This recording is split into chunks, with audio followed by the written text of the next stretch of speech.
Stop the clock so we can slow it down.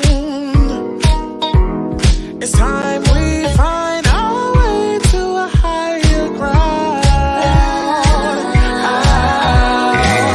All my love is waiting for you to make a move. Stop ignoring boys' faces and get behind the groove. Cause the way you walk and the way you stare, never mind my tears. Man, I think I'm about to explode. Baby, wanna lose control. Can't breathe tonight. I had to own the law. Set fire and burn and rise. Take your flight and hold tight. Oh, boy, you know my time, my left, not giving it up. Oh, you know you're always in the way, boy. Oh, you know my time, my left, not giving it. He's gone wrong, yeah, gone on and glow up. Oh, you know my time, my left, not giving it up. Oh, you know you're always in the way, boy. Oh, you know my time, my left, not giving it. He's gone wrong, yeah, gone on and glow up. Can't breathe tonight. I have to own what I set fire and burn and rise. Take the fire and hold tight. Yeah, it's the young born, never short of the perfect. Steady dripping sauce, young keeping the tone wet. But buzzing with the honey, sitting king with a throne neck. I leaving a body while your nigga ain't home yet. He fucked up, so I let him fuck nigga go. You did your big one, I'm still doing bigger dough. Played you the ball to score, but you dropped it. Wasn't in his plan, so of course my guy blocked It's it. the way you walk and the way you stare, never mind my tears. Man, I think I'm about to explode. Baby, wanna lose control. Oh, boy, you know my time, my left, not giving it up. Oh, you know you're always in the way, boy. Oh, you know my time, my left, not giving it. He's gone wrong, yeah, gone on and glow up. Oh, you know my time, my left, not giving it up. Oh, you know you're always in the way, boy. Oh, you know my time, my left, not giving it. He's gone wrong, yeah, gone on and glow up. I can't concentrate.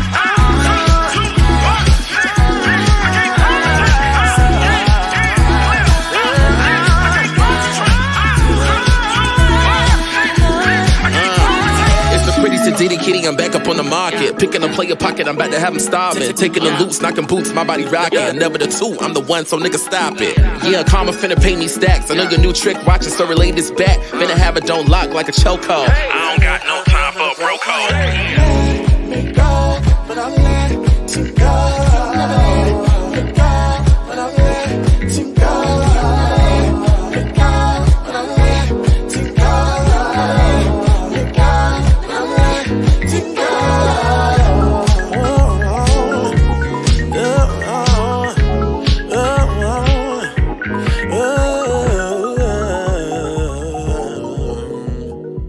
Yeah, and that's on Lil Mo.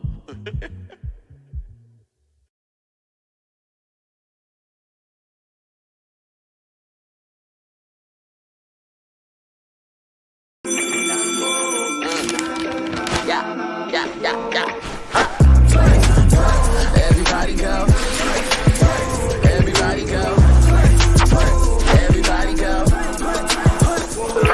Get a line, but it's better celebrate. Play it one time, you gon' play again and again. Come one, come all, from other can. CWIS is the winner. Ha!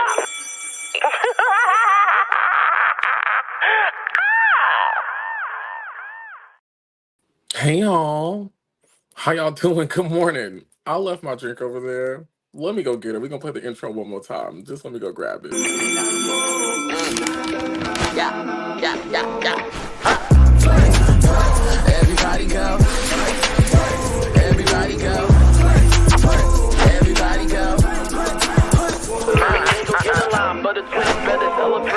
one time, you gon' play again and again. Come one, come all, from under the skin. CWIS is the winner. Ha!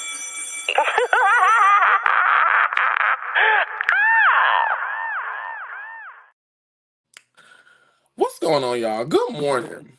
Now, what stream y'all got going on over here? Because we're supposed to have the background. Let me click around for a little bit right quick, because I don't like this.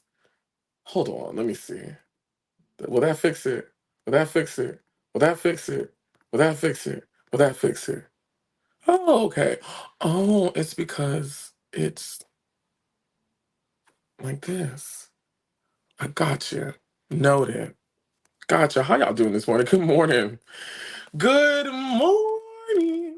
What's going on, y'all? It's Oliver Twix here, your nerd boy Q. Your duty to do the Lord's work once again. And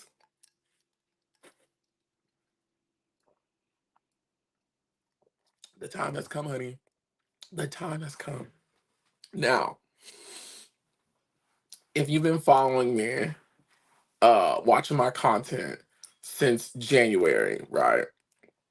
You've heard me say it's gonna come a time I'm gonna have to catch us all up, right? I'm gonna catch us all up.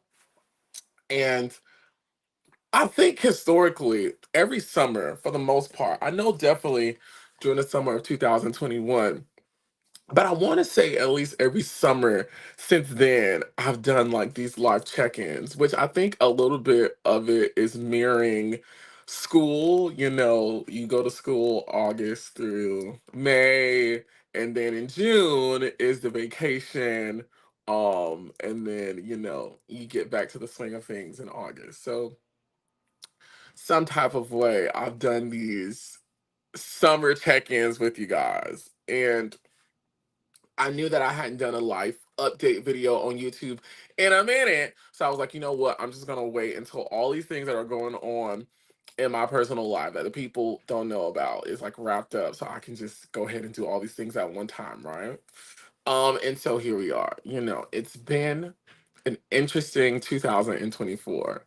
Um, a 2024 I did not foresee at all. There is no way anybody could have told me um this is what 2024 would bring me. However, in all things that we will talk about today and I will share, God is good. And you guys know that I love the Lord and he is my friend. And I have kept him near and dear to my heart this entire time. And I am just leaning and trusting in him. Um, as of right now, everyone keeps asking me how I'm doing. As of right now, 10:08 a.m. Eastern Standard Time, I'm doing well.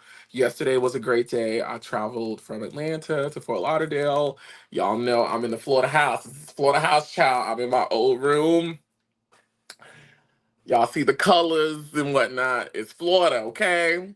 Um, I'm here with my family, and the services are this weekend, so we're here for that. But then I'll also be in Florida for a good some time, a little spell.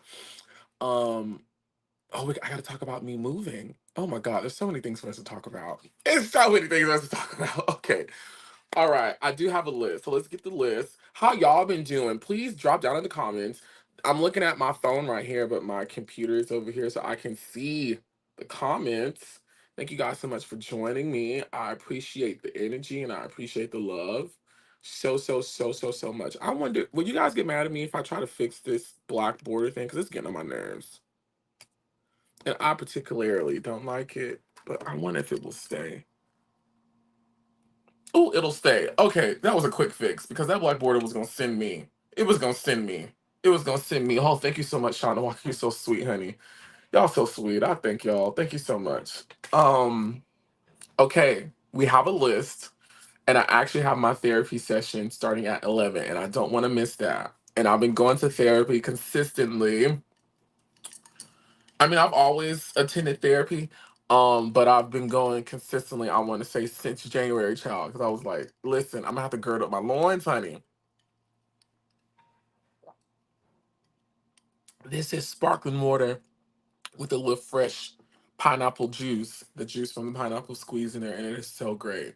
Y'all know I'm a lady who loves sparkling water. If you ever want to make me smile, get me some type of exotic name brand sparkling water. Like that is like my thing. It's just my thing. It makes me feel, I don't know, like a little young debutante. It really does. Okay, so here we go. Okay, the official life update, life update. Okay, we're gonna start with all the not so not so great stuff, and then we're gonna work back to the amazing stuff before we go. And again, I have to be gone at least by 10:58 because I want to make sure I make it on time for my um therapy session. I love talking to her. She's freaking amazing. So again, I want to thank all of you guys who are aware of what has been going on.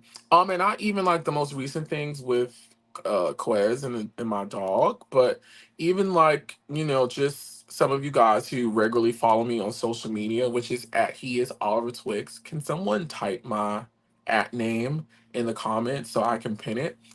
But for you guys who are regularly following me on social media, you guys know I'm very active on Instagram and on X, even Facebook, and sometimes TikTok. You guys' kind words and love have been seen. It's been seen. I try to write everybody back. Thank you so much. I appreciate that, Aaron. Thank you, baby. I try to write everybody back and, you know, hug on everybody for loving on me.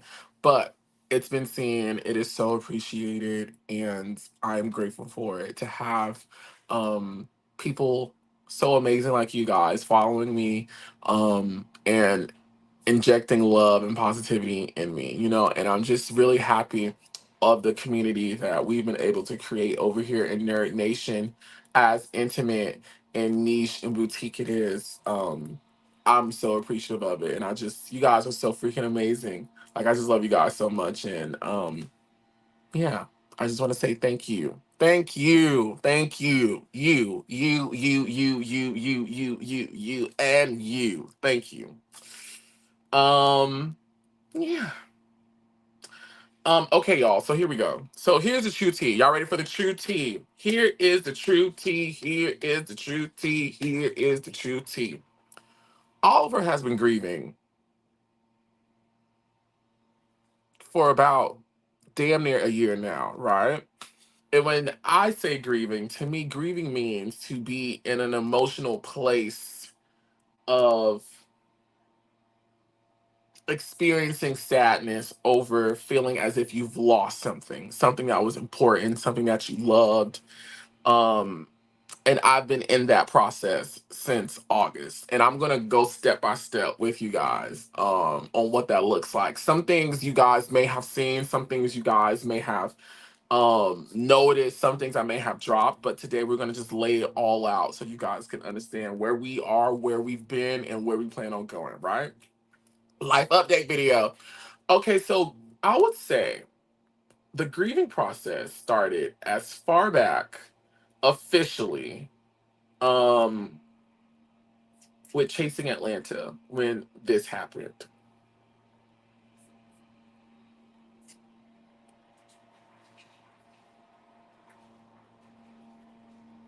Hmm, this is acting weird and I don't like it. One second. Why is it doing this to me today? Oh, I know why. I'm sorry. I haven't gone live in so long, y'all. I'm so sorry. Here we go. If y'all hear somebody out there mowing the grass, that is my granddaddy who is by my window blowing and whatever. So hopefully it's not too loud. Is it too loud? Hopefully. Can you guys hear me still? He's gonna walk away really soon. Somebody let me know if you guys can still hear me. Can you guys still hear me? Hi. Hi. Oh, you guys are so sweet. I appreciate it. Oh, thank you. We like that one. Can you guys still hear me? Someone type, someone say something. Okay, cool. Okay, awesome. Thank you. When this happened, right? This is when I, in my personal opinion, feel like I entered into this grieving era of my life. And the reason why this was so emotional for me is because I never wanted to fight in my media career in the public, right? Now, of course, it may have happened. Things may have happened. You prepare yourself mentally for these things. I've always prepared myself mentally for the day that I ever engage in anything. But underneath the pretenses that it did, I would have never thought that would be what it was.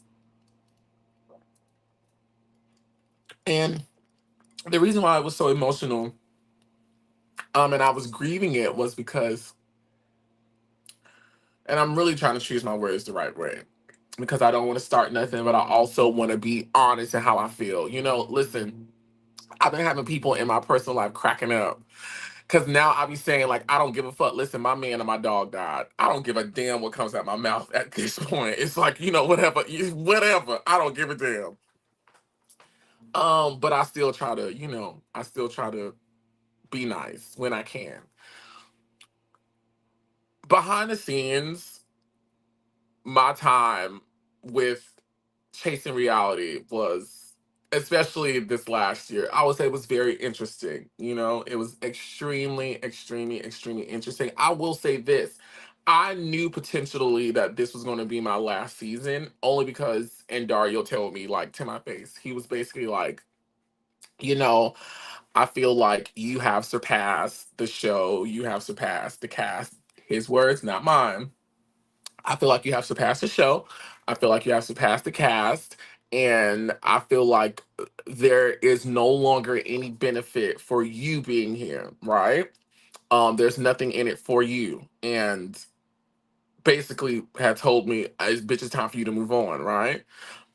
Which honestly, at this point in my career, it was painful for me to say that because chasing reality, chasing Atlanta had to me been my base in my media career. Like I always knew I could come back to chasing reality and connect with y'all and showcase my talent and do all the things, right? But I also too felt on the inside, with me entering into all these newer spaces, um, that it wasn't necessarily time for me to leave the show because they were smaller or whatever, whatever, but it was time for me to move on from certain kinds of content, and I just needed to be placing my time in spaces that were a whole lot more edifying. Um, and so I was already kind of sad around that. And then when this happened, it really sent me into, I'll be honest, like a dark place because I feel like in my personal opinion, um, supported by conversations that I've had with Indario, conversations I've had with the cast and conversations that I've seen you guys had in the comment section, I had really contributed a lot to the show. And I will never in any way, shape, or form say I made the show or I was the star of the show. I think that is so crazy for anyone to say. But what I will be confident in saying is that I know my presence and the efforts that I put into it were highly beneficial to the success of the show while I was on it. That I will say. I was a part of the reasons why the show did work. And so for me to get this kind of exit was disappointing, right? Because the human side of me was like, what is going on? Especially when people have vindicated me, like everything that I've said is on camera. Um, there are statements that have been recorded. People saw with their own two eyes. And so then when all this propaganda of me lying, it was very emotional. One, this wasn't something I asked for, it's not something I wanted. It was something I tried to avoid all night. And the fact that some type of way it's still being put on me, like I created this, it was very emotional. It was very emotional. Um, and I probably honestly did not officially get over this probably until maybe 2 months ago, probably, to be honest, where it was like I can talk about it, I can look at it, I can, I can engage it a whole lot more. But this was something that I was not excited about being a part of my conversation. And so that was that. That happened in August, right? The next thing that happened in September was I broke up with my almost boyfriend. Oh, I'm telling it today. What can I put up here? Let me not be a mess. So I would say as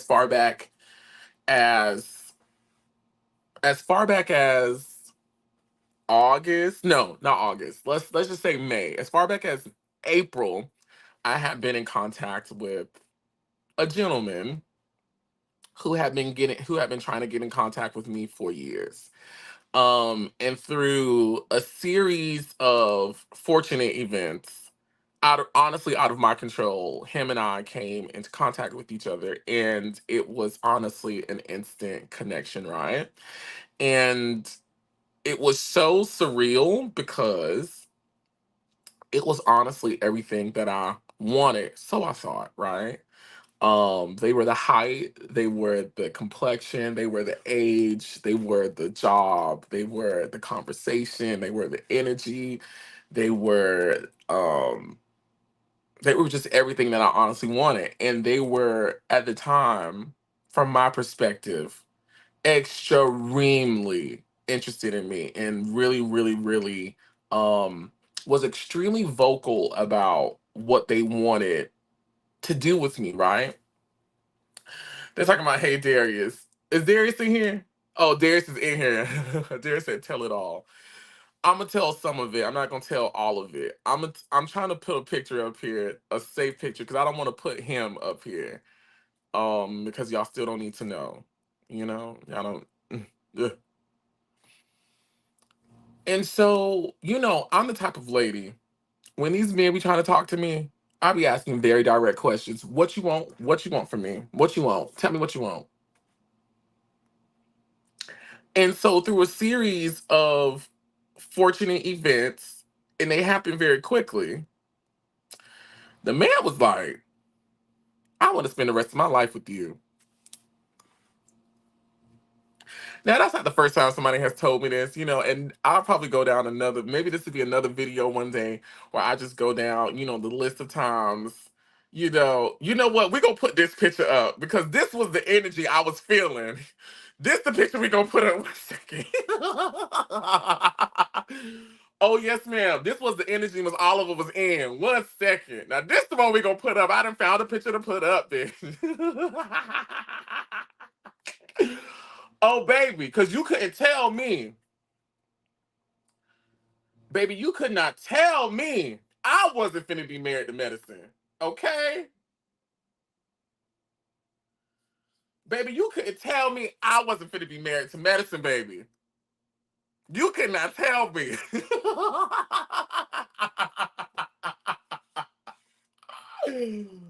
Yo. And so we date and we date and we date. And it was really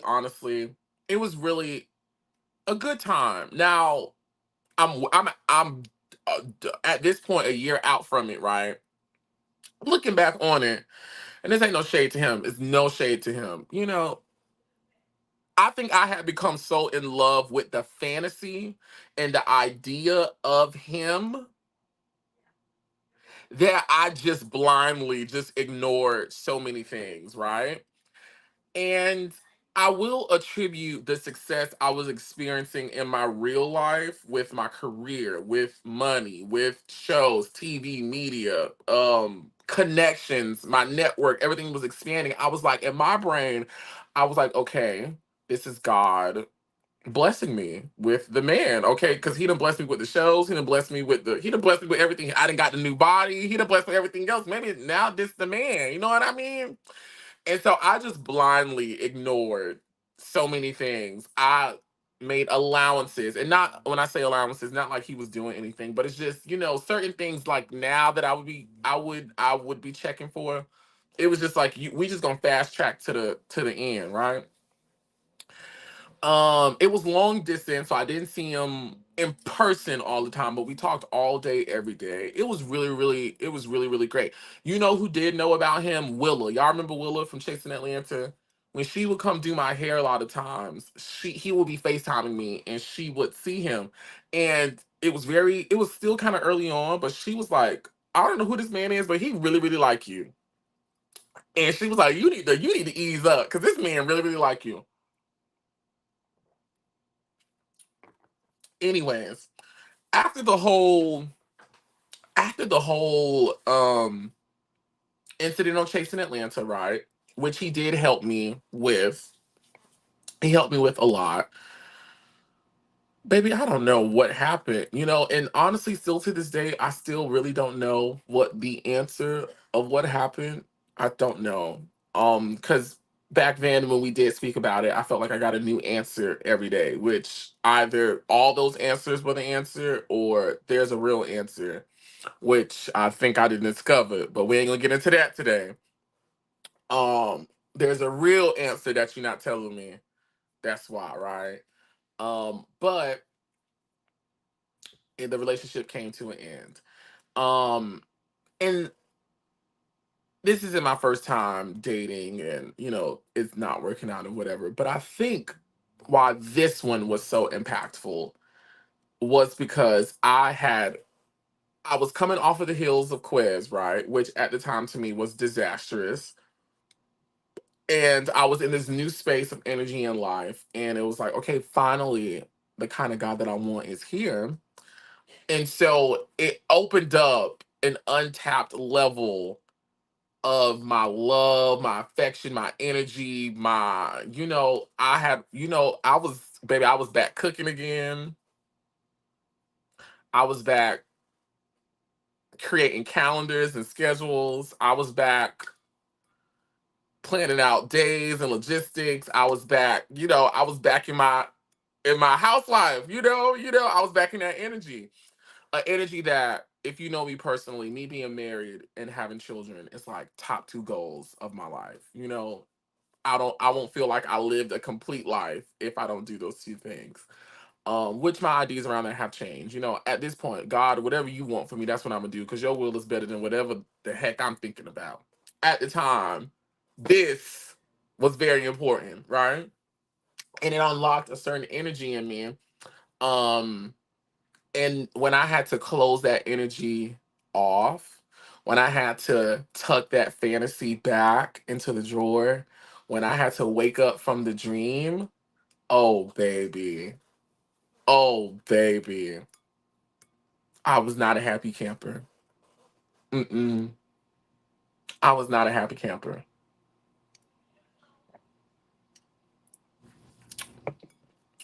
I was not a happy camper because I was like, and I probably was slightly being dramatic. I can be very dramatic sometimes, but I'm like, listen, I didn't opened up the very best of me, and I get nothing.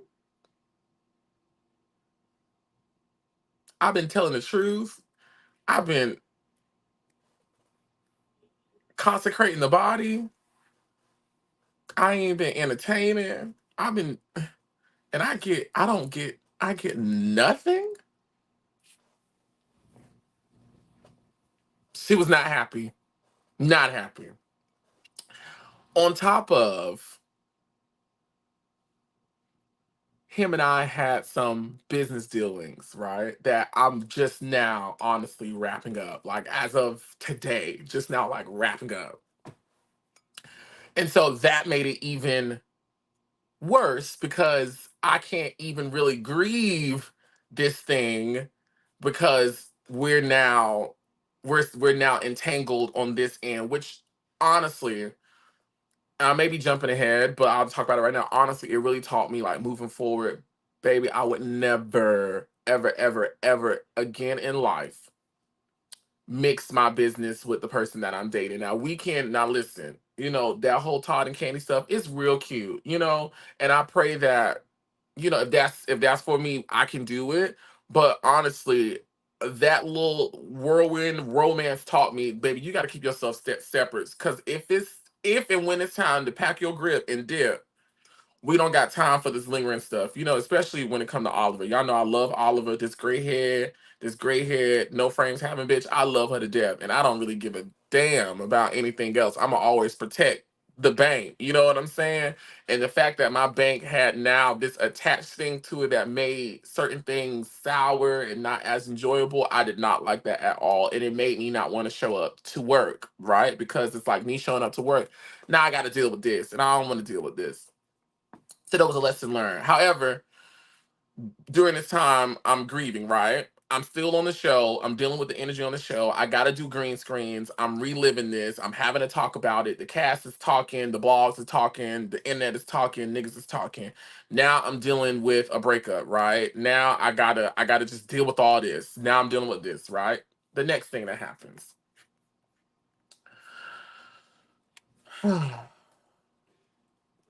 Y'all with me still?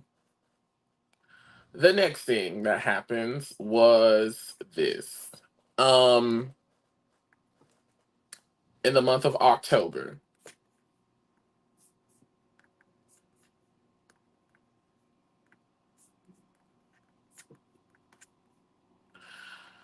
my good sister Rock passes away, right? And while Rock and I were not close in the sense that we spoke every day, we communicated every day, but we were close in the sense that, him and I started working with Madison around the same time. Um, when she did the Queen Supreme Court and took it on the road, me and Rock and I were with her, and a lot of times it would just be Rock, myself, and Madison. And so me and Rock shared hotel rooms, me and Rock shared meals, just doing sister stuff. Me and Rock talked all the time. Um, and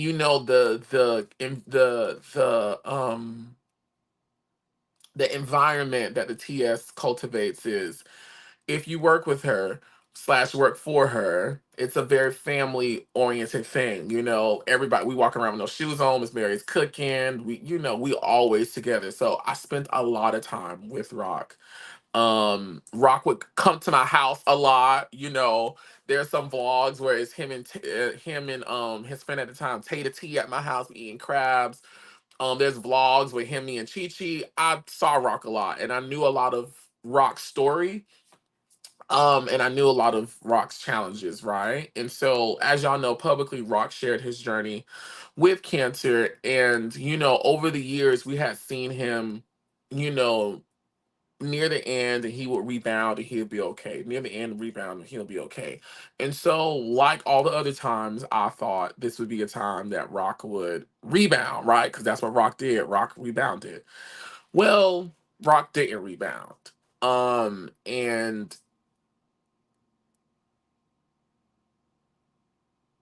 again, knowing knowing a lot of Rock's story and having spent time with him, it really impacted me, right? Rock is younger than me. Rock is like, I think Rock honestly could not have been no more than 26. I don't think when he passed. Definitely I don't think Rock was even 27.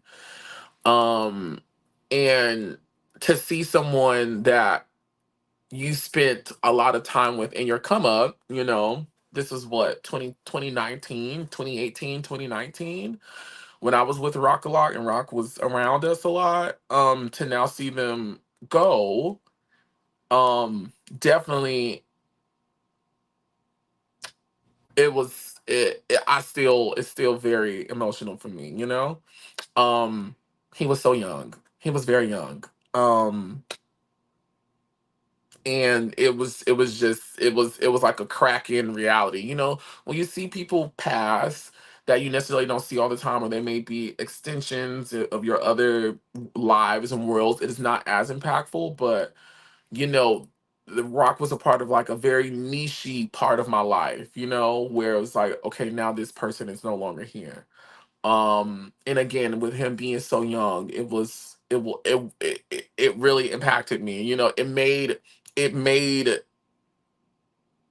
this idea of death more real and tangible to me, right? Because up until this point, I mean, my family members have passed, and probably the only, I won't say the only, but the most recent passing would have been my aunt Melissa. But we knew she was going to pass, and she was relatively older. She was in her 40s, heading into her 50s, and she had lupus. So it made for me the passing experience a little bit more easier, versus Rock, who's not even 27, and someone that I've seen rebound, and now they're gone. Um, it was a little bit more difficult for me to experience because I had never really experienced this type of death, right? So that happened in October. Um, Shout out to Rock. Shout out to Rock. Rockiana, baby. Rockiana Balboa. That's what I used to call her, baby, because Rock was Rockiana Balboa, honey, was a knockout, baby. Um, I don't think I'll be able to pull a picture up quickly enough. But right after Rock passed, um, Andrew, who is a friend of Nicole Ray Hare, who I met on my trip to the Twix Takeover, um, he passed. I'm gonna see if I can pull up a picture quickly. Hopefully I'm not boring y'all. I met Andrew on the trip. He came with Nicole. And I loved Andrew. Like, Andrew was a good time, right? And Nicole, I would consider Nicole one of my friends, right? Like, I've spent time with her. Me and the girl talk. Nicole has a certain level of access that a lot of people don't have, as I'm sure with her. Um, and so I love the people around her. I love her mom.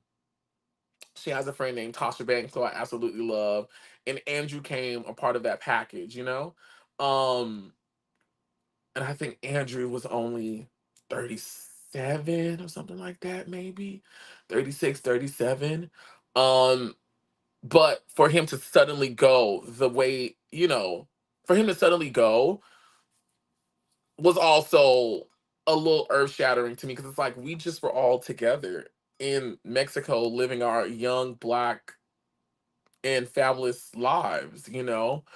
Um and coming off the heels of the chasing thing, coming off the heels of the breakup, now dealing with Rock, who was young, and now I'm now experiencing the passing of him. And while we were not close, I'm now feeling, Nicole's energy, and even just this idea of someone who I don't know if this is a good photo to use, but we gonna go with it.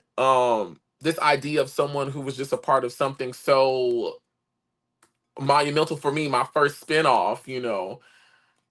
And I talked about him on the show. For him now to no longer be here, it was in so suddenly. It was like what, like what's going on? I do want to shout out Andrew, because Andrew was a good time, and I actually had spent time with Andrew again when I visited Nicole earlier that year. I had just seen him in March, or March, April, whenever I went out there to Nicole's house and was with her, and I stayed with her for about a week, seven whole days, baby. I think I was with Nicole at her house, and I saw Andrew, and it was just, yeah, good times. A really good guy, um, that did really great for himself. Who was like just a fun guy to now learn that he had passed was not beneficial to the energy that I was already experiencing. I'm trying to pull up this picture to shout out Andrew. There we go. Here we go.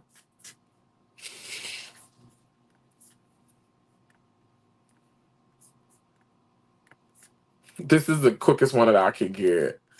Um, but if you go back and watch In the Mix with Twigs, we talk about Andrew, okay? Andrew was having a good time. Andrew kept slapping my butt. Andrew was a good time in Mexico. Andrew was a good time in Mexico. Like, I had a really great time with Andrew this day on the bus in Mexico, as I've had good times with him when I've hung out with him since then. with Nicole. Nicole is a good time. Nicole in real life is a good time, and her people in real life is a good time. And so he's now gone in October.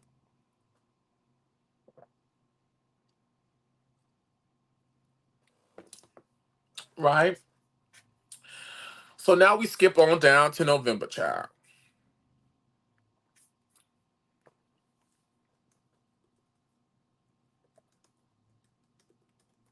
I should have pulled these photos before, but I'm sorry, y'all. I really couldn't. I, I'm in resting my little body. Resting my eyes. And here we go. Perfect. And so in November, I get word that a very good friend of mine, in the industry and just in real life, had passed away. And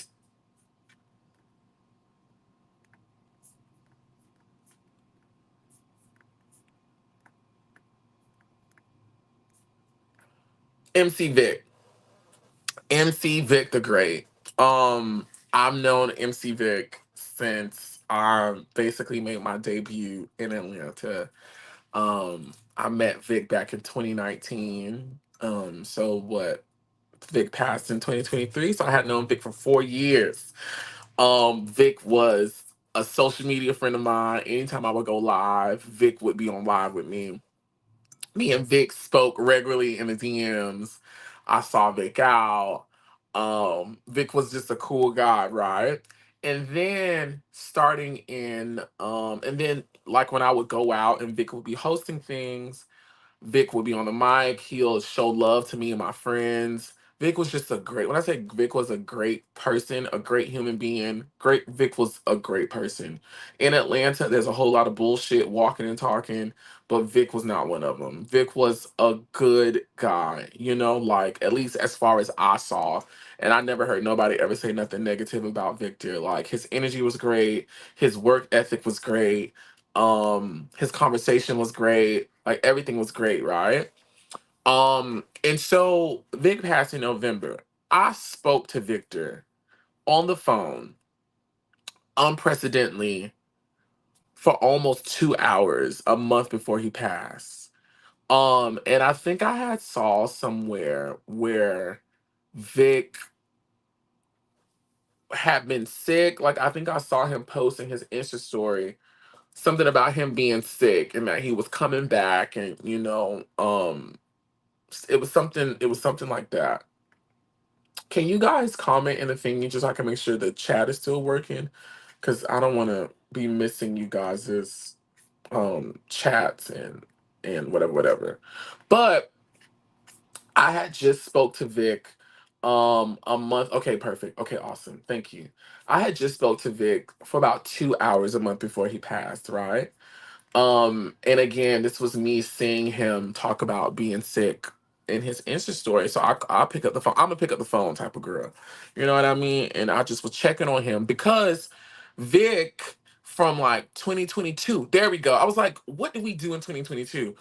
So if you live in Atlanta, and if you follow me on socials, which you guys should be, I started hosting these once a month parties at BQE called what was it called? It wasn't Chasing the Beat, the Twix Takeover.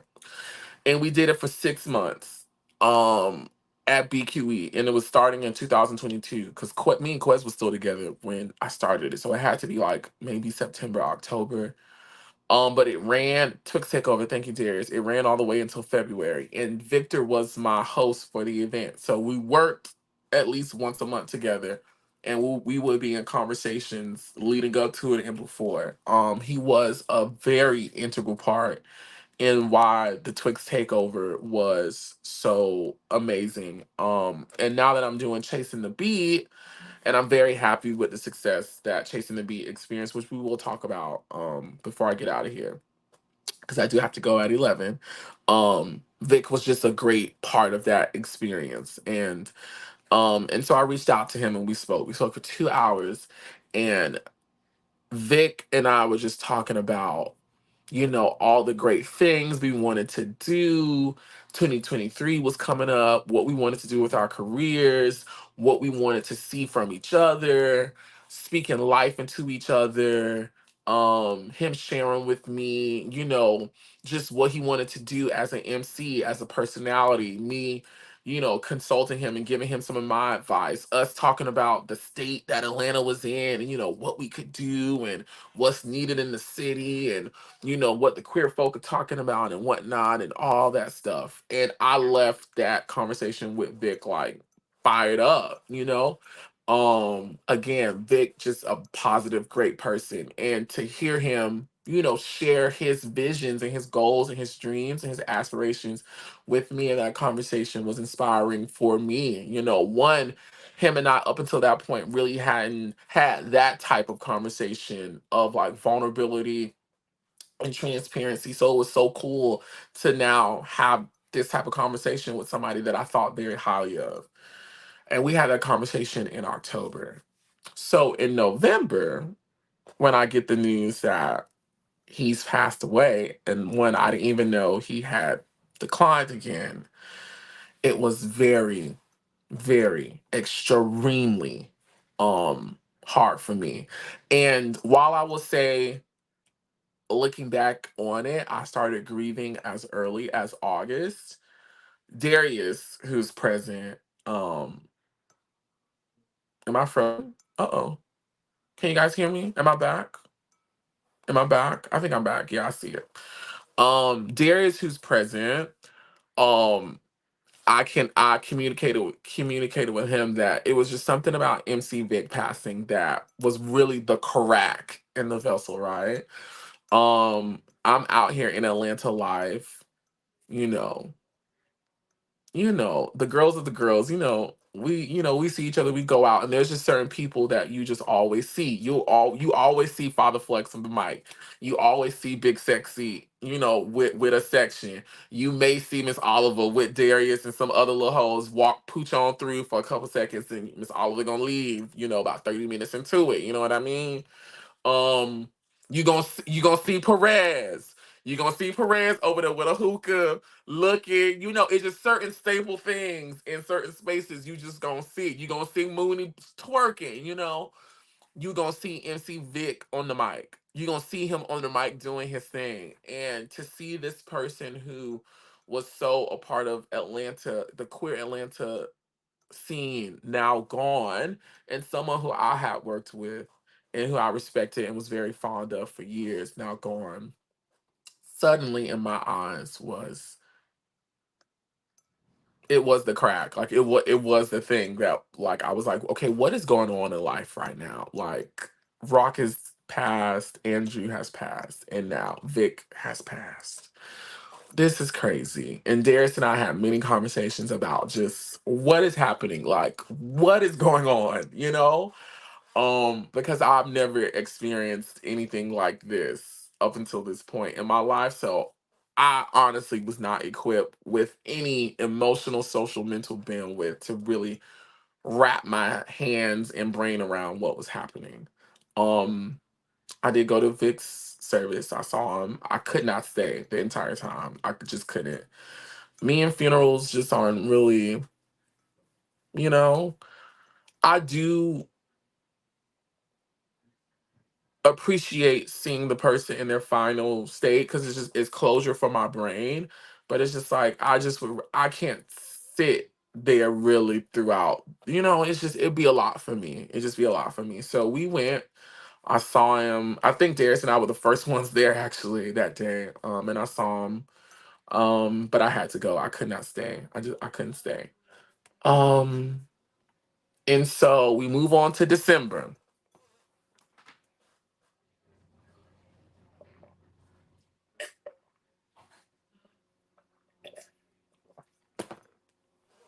And I do have a picture for December. But December, I experienced a career death. One that was honestly self-inflicted, right? So as y'all know, in Atlanta, I had become the content creator to the stars, honey. Um, and I actually do have a photo of the day that it happened. Um, and nothing happened but something happened, right? And I'm gonna say what the happened was. I had become the content creator to the stars. So at the time, I was working with Heavenly regularly and Miss Pat. I was touring with Miss Pat, right? And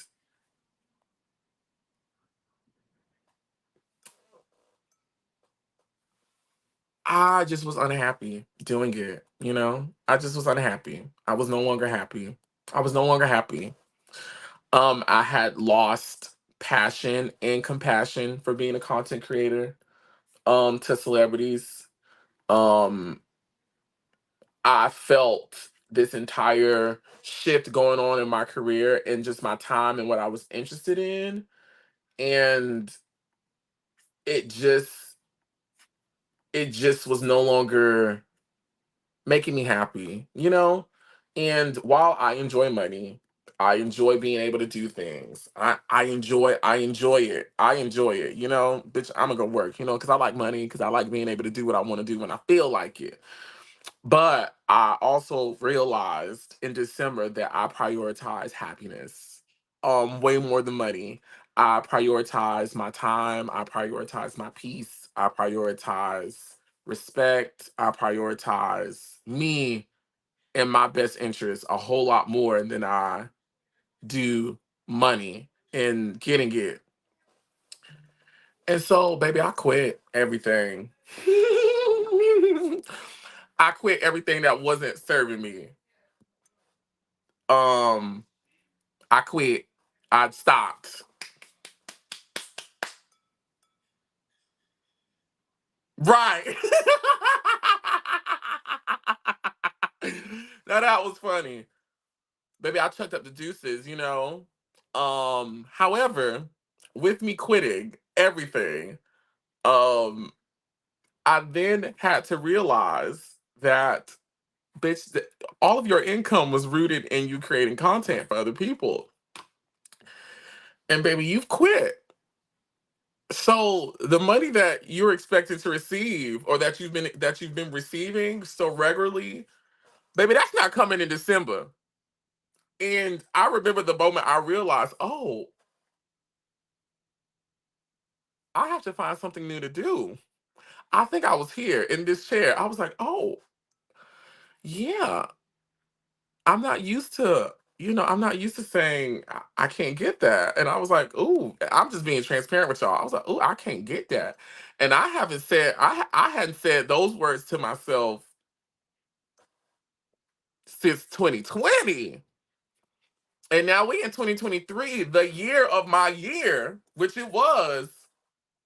But now I'm now realized, oh girl, you in a different financial situation right now, and you better move quick. You got to move quick. And so this idea of this lifestyle that I had created for myself in this level of luxury and leisure, my level of luxury and leisure. Because you know what I think is fabulous and what you think is fabulous is two different things. You know, people think, oh, because he's not wearing shoes and bags and all this other stuff. Listen, I enjoy being able to say if I'm not working, if I don't feel like working this month, I don't gotta work this month. Everything is still gonna work. If it's 2 a.m. and I want to get in a car, a truck preferably, and go get me a soda pop on the beach because I just want to go get it, that's luxury to me. I feel like seeing my grandparents today. Oh, well, there's a plane leaving at 5 o'clock. Let me hurry up and skedaddle so I can go see them. Get my bags. We just gonna go. That's luxury and leisure to me. I don't give a damn about a shoe. A little bit. Well, not really. I don't care about shoes. I like bags and watches. That's really what I be liking. But I care more about being able to do what I want to do when I feel like it. Ooh, I want to create this kind of video. I want to buy this kind of beat. Okay, let's do it. Baby, I wasn't able to do that. Between the month of December to about January where I had to transition. And so I was grieving one losing this comfort that I had created for myself for years that, you know, I know going out of town with Miss Pat, I'm gonna bring back this. I know working with Madison, I'm gonna do this, or working with Heavenly, I'm gonna do this, or picking up this kind of job, I'll be able to do this, or you know, I just need to do at least 3 of these a month and I'm fine. Because I was saying goodbye to that life, I also had to say goodbye to the life that it brought with it for that time. And it was depressing. I'm not gonna lie, it was very depressing. It was very depressing because it was like, well, shit, I didn't have this freaking amazing year, and was it for naught? Was it all for nothing? No, in June 2024, I'm definitely not saying that, but in the midst of it, it was a struggle, right? So now I'm having financial insecurity and career insecurity. MC Vic is now gone. Andrew is gone. Rock is gone. I'm still dealing with the breakup that happened in August, September. It reared its ugly head in November, going into December, right? And I'm still now I'm full swing in chasing Atlanta bullshit and drama, right? And by this time in December, I think the fight was about to happen, had just happened.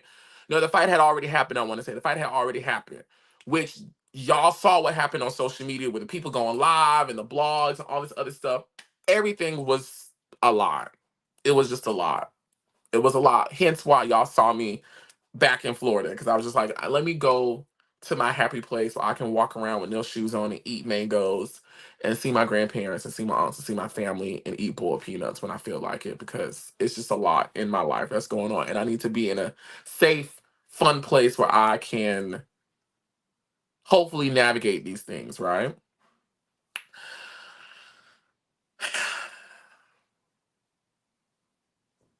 So then, literally, first week of January, as I'm getting ready to go back home to Atlanta, I had worked some things out. I had pivoted very quickly. Shout out to Meta. Shout out to Meta. Shout out to Meta and that tweet of me going viral with Nicki Minaj, because those two things is what saved my little ass. It saved, baby, it saved me. And again, I'm just so grateful. I'm just grateful to God for having rams in the bushes.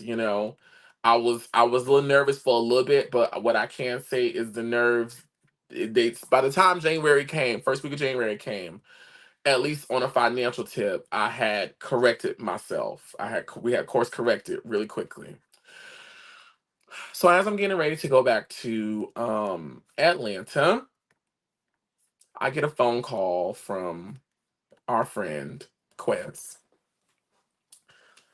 And bear with me as I try to navigate through this. I didn't really want to premeditate anything, but I also want to be respectful to him and, just respectful. So I'm not gonna say everything. But the things you guys do know about, I can speak on. And so I get a phone call from Quez first week of January that basically said and by this time him and I, which we gonna catch up. We're gonna catch up. This is official catch up. Um I get a phone call from Quez that says, "Hey, I'm in the hospital and they think I have cancer." Right?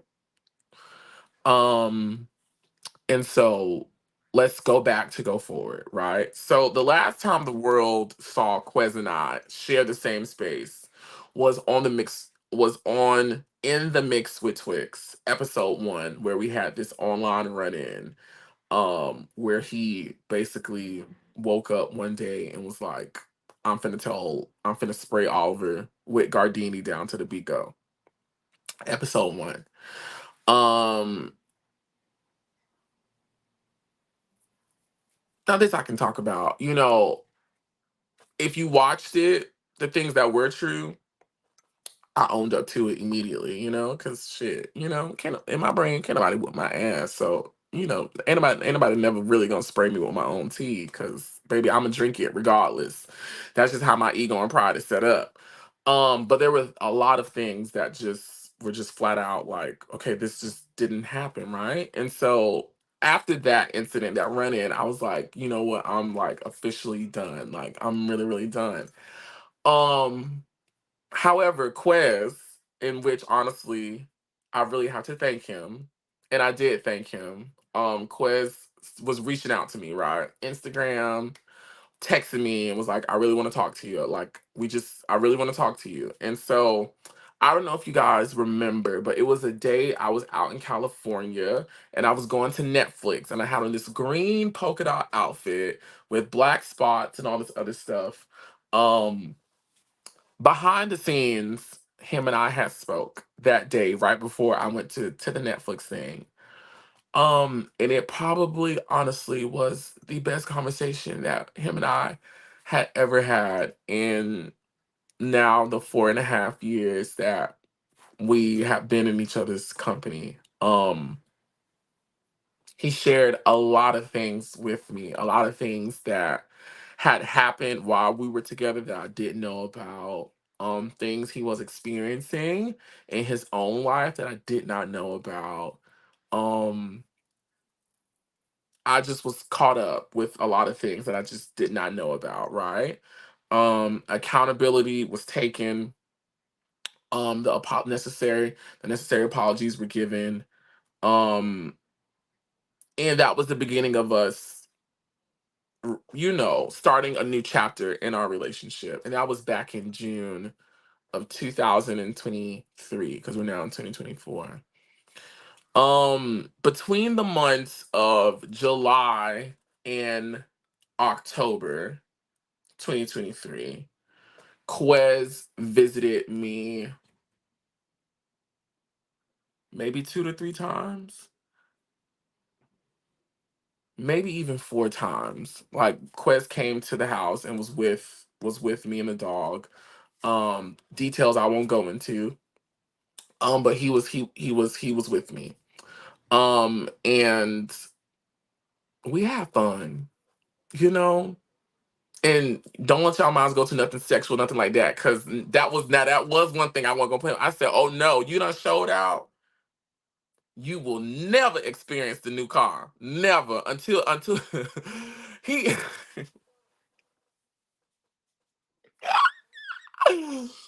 Now, I did make a deal with him. I said, if you do this, this, this, and this, I'll give you some coochie. Now, unfortunately, before our friend closed his eyes, he did not get those benchmarks.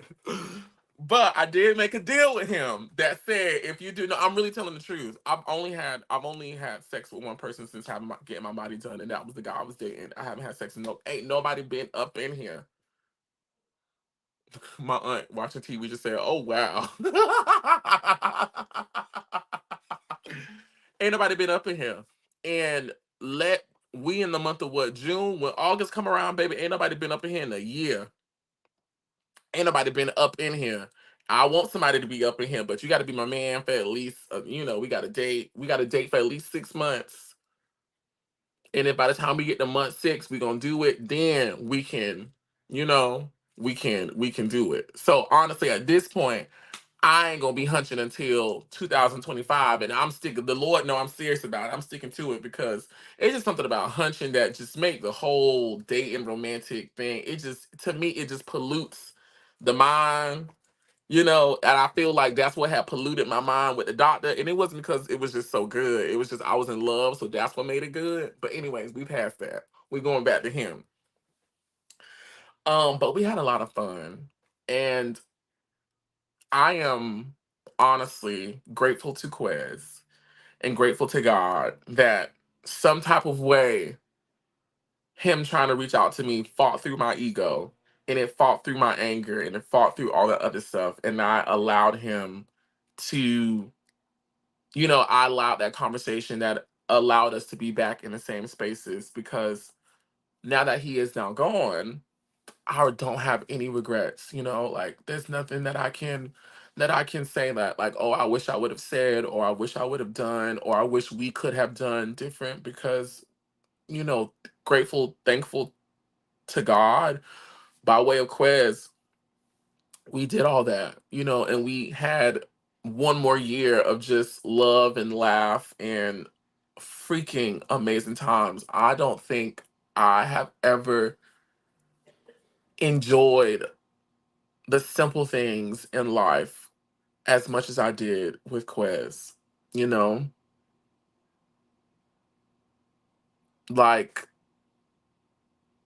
yeah. So, um, behind the scenes, and like I don't know if my mom is watching, but there would be sometimes she would visit the house, and Quez would be in the room because I didn't want y'all, I didn't want my friends, I didn't want my family, I didn't want my mama, I didn't want nobody in our business, which was honestly a lot of me and Quez's missteps was that we would put people in our business, and we were young, we didn't know, we were trying to figure it out, and putting people in our business was really us trying to fix it because we weren't able to do it amongst ourselves.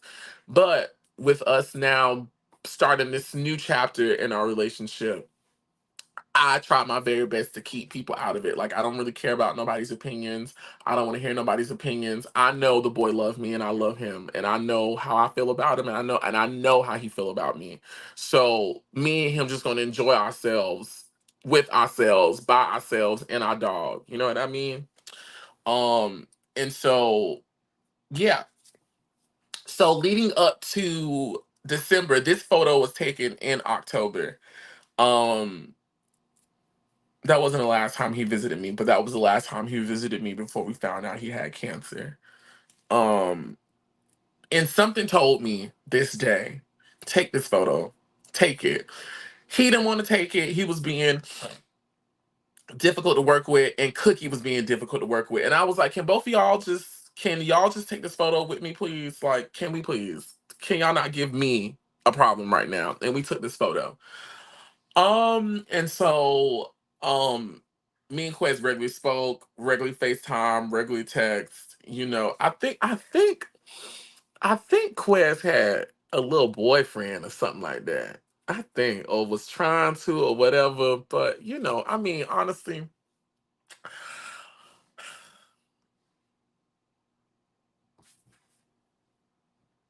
the butt stops here.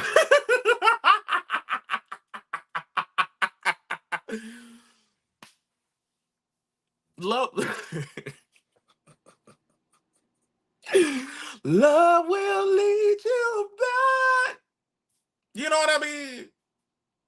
You know what I mean? Quest was all he knew, his mama knew, I knew, that everybody knew. What Candy said, it just gets no better. It gets no better. You can taste and see what Burger King is down there doing. You can go down to the burger shop. You can do all that, but baby, it just don't get no better. Anyways, I gotta say certain stuff to make me laugh. So fast forward to January. I'm down here getting ready to go back home. And I think ironically, I had Cookie with me. I had brought Cookie with me to Florida. Um, and so I get a phone call from Quez that says I'm in the hospital down here in Miami. They think I have cancer. Now, I'm not gonna lie. And like I told him, I was like, nigga, ain't shit wrong with you. But again, that was my friend. Actually, that was one of my best friends. And there were some things that my best friend shared with me. And after hearing those things, there's no way. And I had a conversation with God. I said, God, you know, I want God, I want Quez, I want Quez gone from me in this regard, in this level. I won't. Jesus, he my ex. You're not my man no more. So I don't need to be the first one that I don't need to be the first responder to these things. But I said, Lord, if I am the first responder, and I had a whole dialogue with the Lord. I said, Lord, you know what? If I claim to be your child, and I claim that my gifts and talents come from you, and I claim that what I do is your mission on my life, which means any money, any resources, any help, anything that I get as a result of me operating in Oliver, it is not my own. And if I am being presented with this opportunity to intercede, I'm going to do it. So I said, all right, we finna go see what Quest talking about down in Miami, which I'm glad I did because when I walked in that hospital room and I lay eyes on him, I'll just be very honest with y'all. I knew then, you know, I knew then, I knew then immediately what was going to be on the horizon. Ain't no doctor had to tell me anything. I knew. And so we handled our business at the hospital. I got us I handled, I got us back to Atlanta. Um and in Atlanta I got pull and say, you know what I mean? I got pull and say in Atlanta. I can pick up the phone and make some I can make shit move in Atlanta. Now other cities, but in Atlanta I can make things move, from the post office to the doctor's office to the lawyer's office to the judge house to the thing. Oh, trust and believe. I can make And so anyways, we got him back to Atlanta and I started making phone calls to some of my friends that could help us. And so we went we went to one of the doctors he had been seeing when he was up here. They was running tests. Eventually, over about 2-3 weeks, he lands in Grady, right? Grady Hospital. Because everybody keeps saying he may have cancer. He may have cancer. Now, at one time they was trying to say it was, I can't even remember, it was something else, which I was like, okay, now this is manageable, and we were very happy about it. Um, but um he goes to Grady. He's in Grady for about a week, I want to say. And then he calls me and lets me know that the results came back. Everything has come back. And say what you want to say about Grady, but Grady is one of the best hospitals in the world when it comes to trauma and when it comes to cancer. You heard me say it because it is. They have one of the best. They have the best team, staff, and equipment for those two things, trauma and cancer. So if you're in Atlanta and a pole go through your leg, don't take your ass to Northside. You better roll your ass down to Grady, okay? Because they're gonna fix you up. Now listen, now if your child is coughing with pneumonia, don't go to Grady, okay? Because they is gonna leave probably with alopecia. They gonna leave with something else. I probably shouldn't say that. Don't go to Grady for that. Then that's when you go to Piedmont and all them other places and whatnot. That's when you go to them places. But if you got trauma or you think you may be dealing with a cancer, you better take your ass to Grady. Anyways, I get a phone call from Quez that says I have stage 4 liver cancer. Um,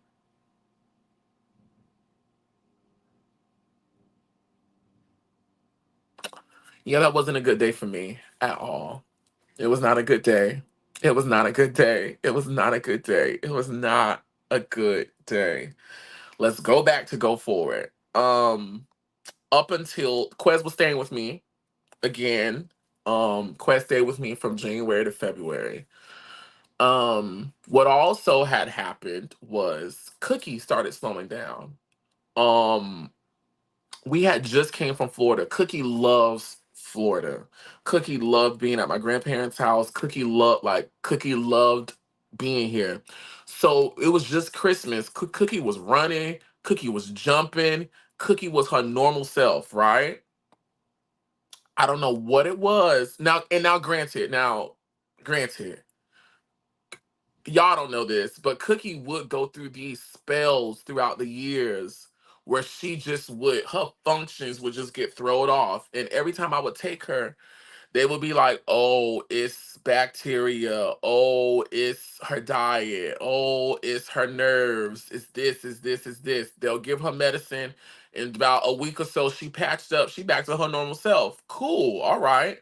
Cookie was 7 going on 8. So, naturally dogs gain weight. So I'm not really thinking about her stomach getting big is something. Neither is really the vet because she's still relatively young. Yes, she's entering senior years, but she's still on the younger side. And we had a dog about half the size of Cookie, Ty. That was like my childhood dog. Ty lived for 17 years, right? And so ain't nobody thinking to look further, right?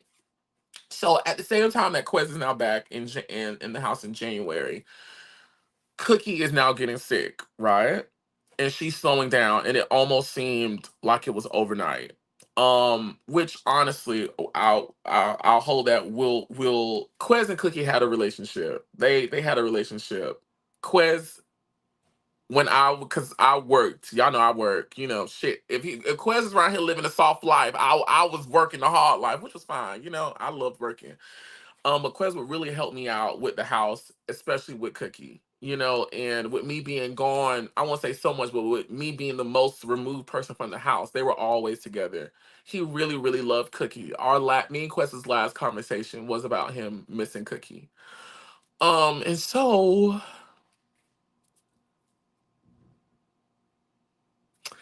fast forward to now in January. I'm off the heels of the whole chasing thing, right? And y'all know what was going on in January. I'm going live. So while I'm going live with y'all talking about this show every Wednesday or Thursday, this is what is going on in the background, in the background of my life right now. The show is going on. I done broke up with the man, but I'm still really emotional about it, right? Um, Rock gone, Andrew gone. Now MC Vic gone. I just had a whole shakeup with my career and my finances. Now my dog and my ex-man, who's still let Quez tell it, he was still my man, you know. One of the last time I went to visit him, he was like, well, he said, the only reason why you don't got no boyfriend is because I'm still here. I'm still your boyfriend. Is what you talking about? He said you ain't gonna get no man until I go, which shit. He wasn't he wasn't lying because I still ain't got one. Um, and so now my dog is sick, and now Quez has stage 4 cancer, liver cancer. It was a very emotional day for us. It was an emotional day for me, and it was an emotional day for him. And so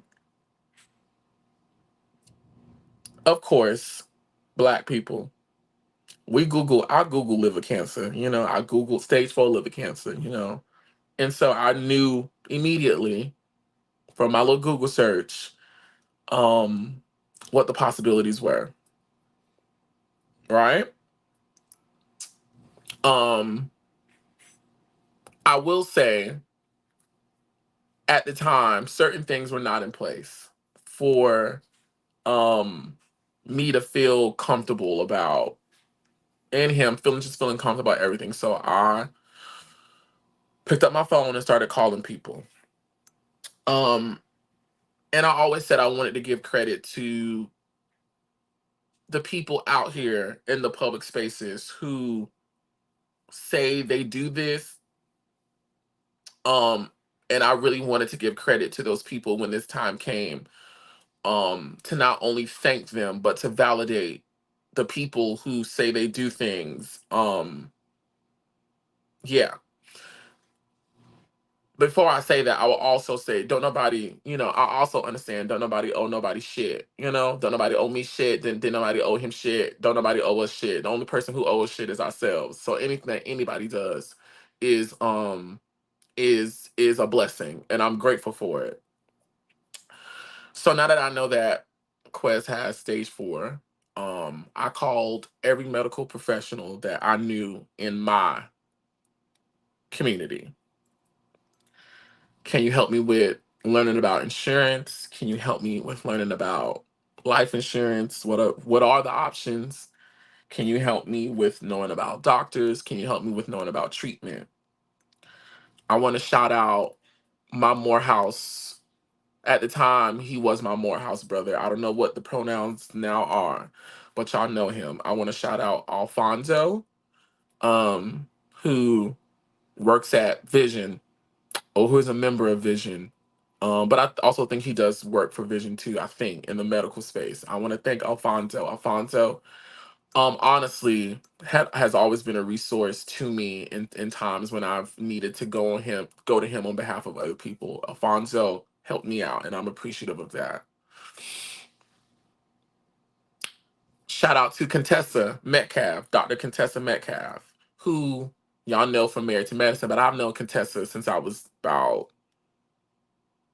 20 years old when I was working at the YMCA, watching her children. So I've known Contessa for a good little time, her and Scott. And Contessa did went above and beyond to help me get in contact with medical professionals at Grady, um, treatment plans. She gave me the right questions to ask, to tell Quez to ask, the people on getting this, getting that. Since he's been diagnosed with this, he should be, he does qualify for this, and I'm not going to say anything about Grady because as far as I know and from what I know from Quez, Grady was freaking amazing. But what I do know is that sometimes my people, I'm talking about my black people, we are ignorant. And I don't say ignorant to be offensive. There's just a lot of shit we don't know, right? We don't know to ask. We don't know that we can get. We don't know, especially in the medical space. Sometimes we let these doctors tell us what it is or what they're going to do or what we can and cannot do. And at the end of the day, yes, they are a doctor and they have a degree and they have a PhD. But at the end of the day, and I hate to say it like this, bitch, you working for me. You know? And so if I say check me from the rooter to the tutor and from the rooter to the tutor again and my insurance covers it, check me from the rooter to the tutor or I need to go to somebody else. You know what I mean? I want to thank Contessa so much for instilling in me the confidence for me to be able to boldly walk in there, you know. And I was putting on my sharp shit, bitch. I'm going up there with my biggest bags, biggest watches, because y'all not finna think just because we young and gay, we don't know. I don't know what's going on.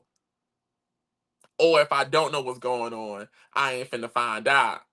I remember when I came to the hospital, Quez said when I walked in, Quez said, "Oh, you look like a rich bitch today." I said, "Yeah, because we had to handle some things, baby. I came.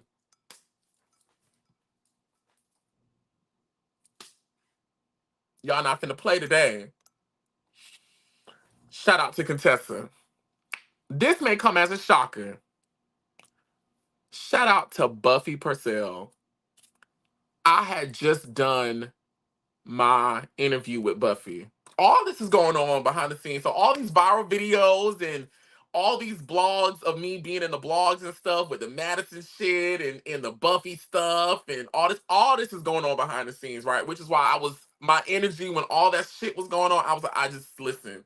To God be the glory. I don't really have the bandwidth to deal with this because the world will see I'm trying to withhold some anger on the inside and the world will see a whole different Oliver if I really tap into this, and I can't do that because I don't want to project my personal life I don't want to project Eddie's personal life onto Oliver's personal life. But anyways, going back to Buffy. Buffy Purcell.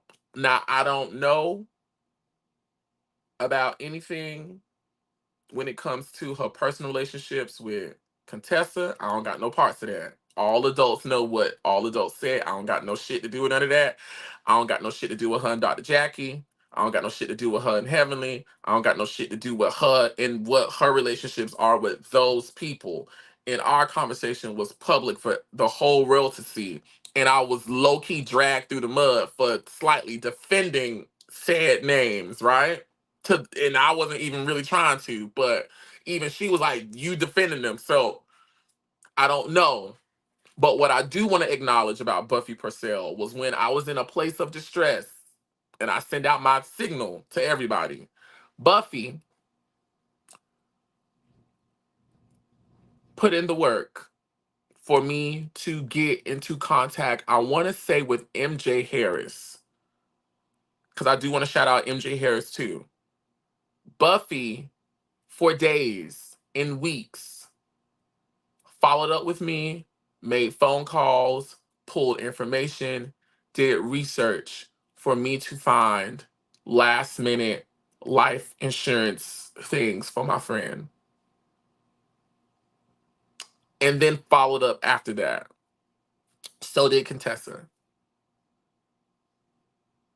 And I'm extremely grateful because, like I said earlier, ain't nobody have to do shit for me.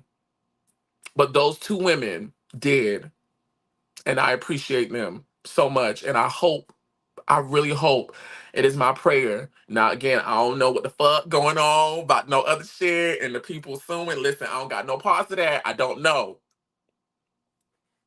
I just want to acknowledge the good that did come out of that situation. And those two women supported me. Contessa on the medical side, which Contessa has always been an advocate and a support system for me. Always, always, no matter what, she's always been a real, genuine, tangible, nice person in and out of season. And Buffy, who ain't know me from a can of paint, other than going live and talking about the medicine mess, helped me, successfully helped me, and followed up with me. Shout out to MJ Harris, who also helped me and followed up with me. And I just can't remember if Buffy was the one who put me in contact with MJ. I want to say she was. I want to say she was because I wouldn't have just reached out to MJ Harris. I want to say Buffy was the one who put me in contact. I want to say, but I can't. It's a little foggy. But there's no other way I would have talked to MJ. But MJ also helped me, and I found a plethora of last minute options. I found them, and I'm grateful to all of those people. So I just wanted to shout out those public people who say they work in medicine, they work in cancer, they work in insurance, they here for the people, they work for the people. I wanted to advocate and testify and give a firsthand testimony to those said individuals because in a time where I didn't know what to do, but I ain't never dealt with no mess like this. I'm what I was ignorant. I didn't know. Those people helped me out.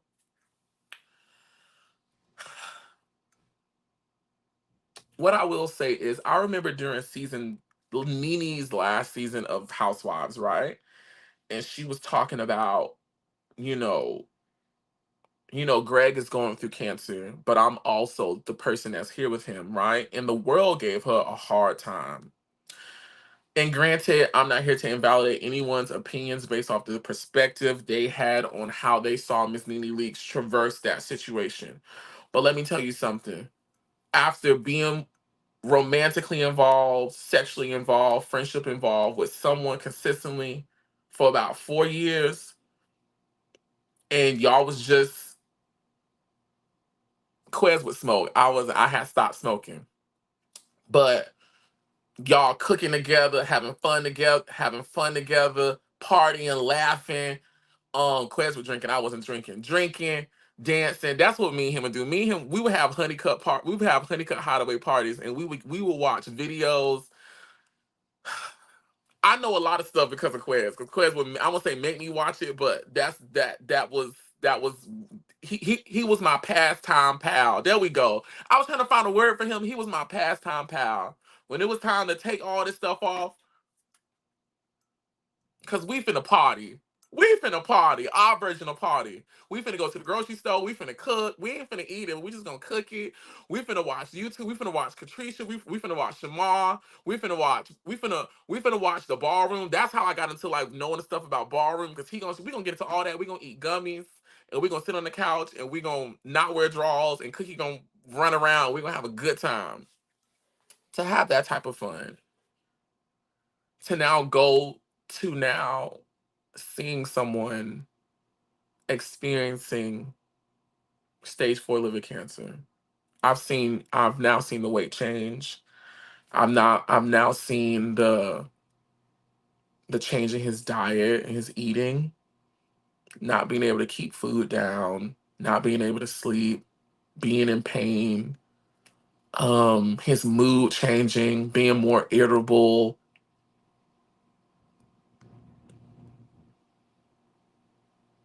I was not ready, you know? And to anybody that y'all know out there that is dealing with someone closely that has cancer, be nice to them. Be nice, especially if it's their husband or they mother or their child, someone that's like close to them. Be nice. Be nice.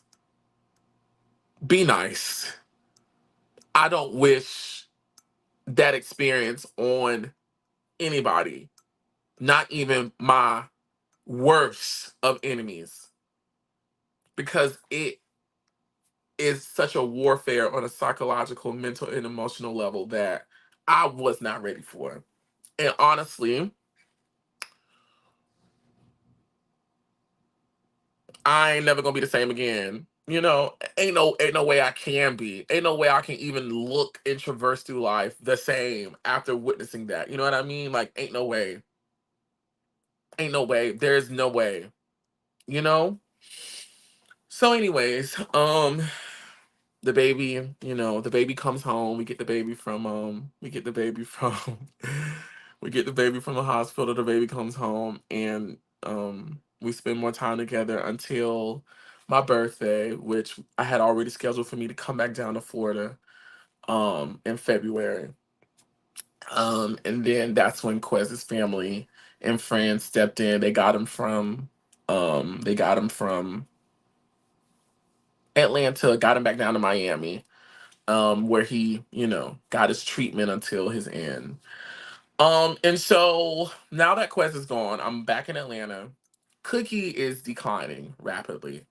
I finally get her to the vet, and they say Cookie has what they call Cushing's syndrome. I had never heard that a day before in my life.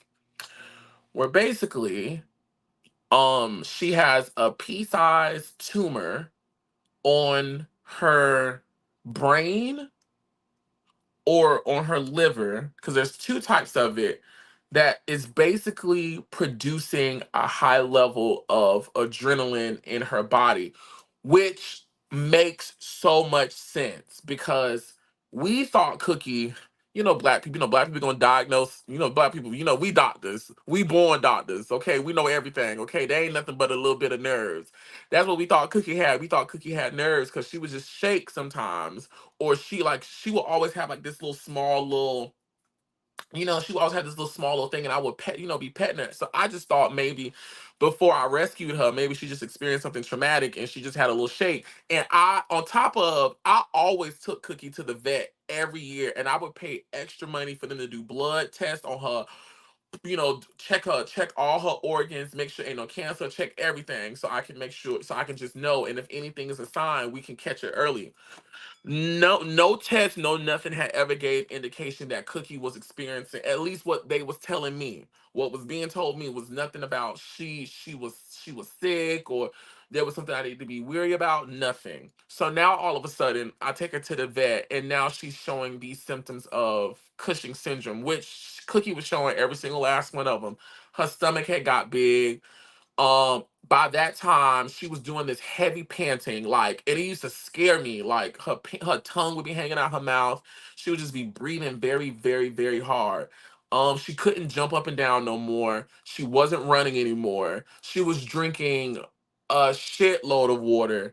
And then eventually it progressed to a place to where she started peeing in the house. Now everybody knows personally in our life, Cookie will do anything but use the bathroom in that house.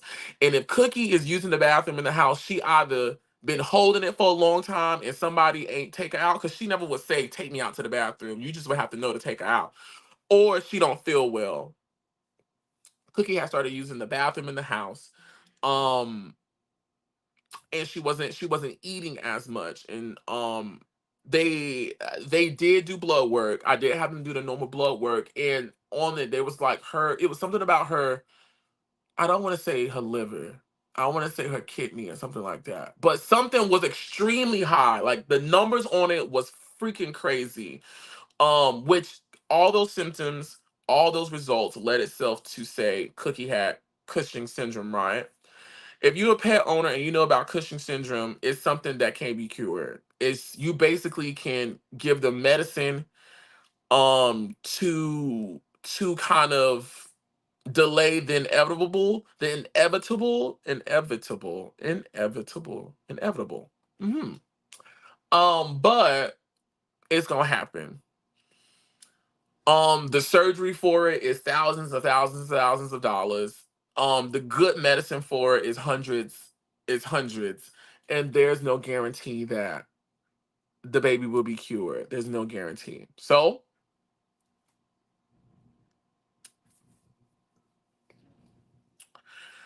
remember, I said I had just kind of rebounded financially. By this time, we back to normal. Which, as of today, y'all,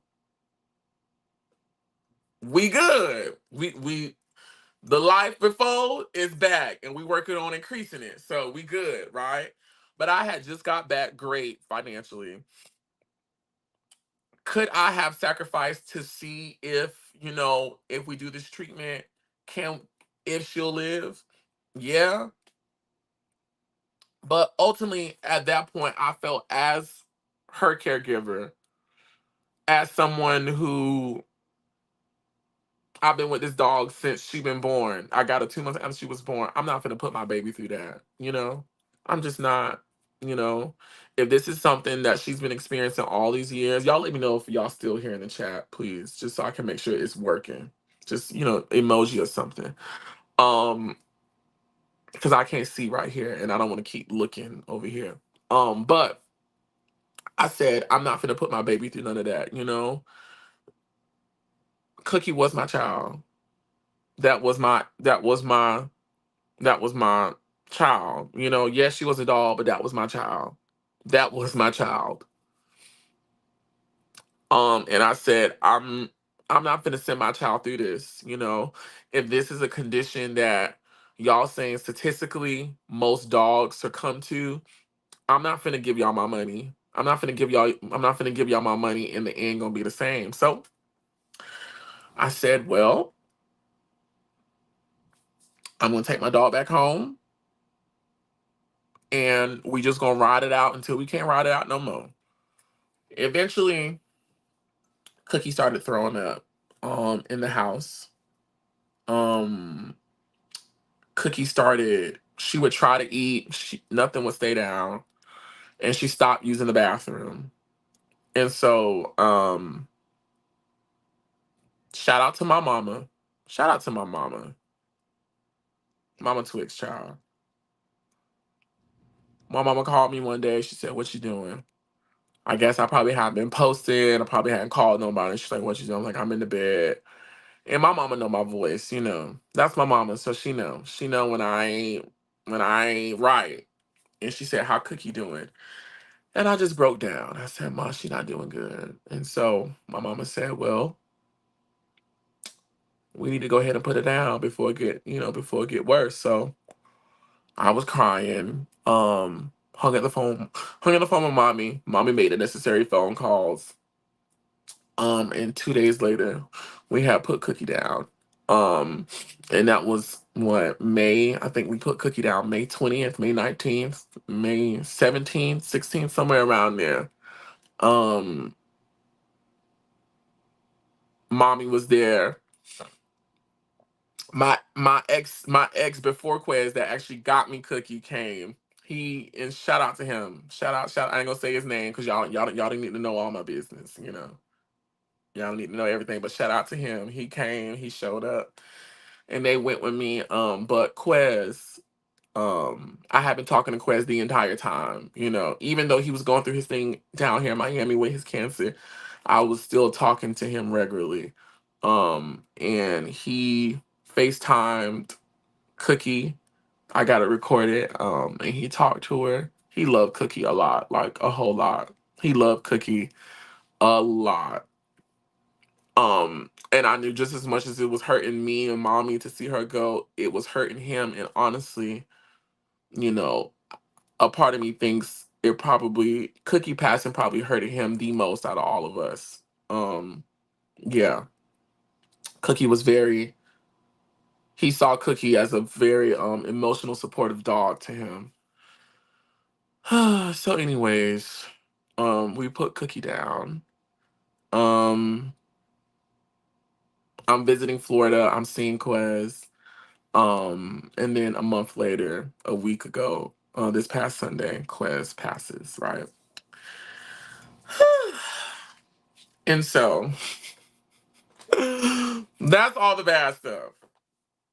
And so it's been now, Lord, I'm like, Lord, hey, can I get a break now? Now I didn't went through a run. We didn't have the show. I didn't the show is gone now. The man I thought you had sent me to live the rest of my life with is gone. I really believe that. Like I really thought this is it. Like I really believe that. Rock gone, who I thought was gonna rebound. Andrew is gone suddenly. Colleague and friend MC Vic is gone. My old jobs and my old money is now gone. My dog is now gone.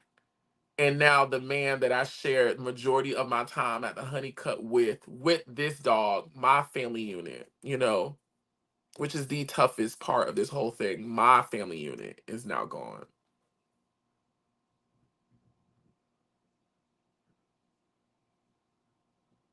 WTF. Um Now on to some positivity. We're gonna brighten it up a little bit. We're gonna brighten it up. What I will say is I want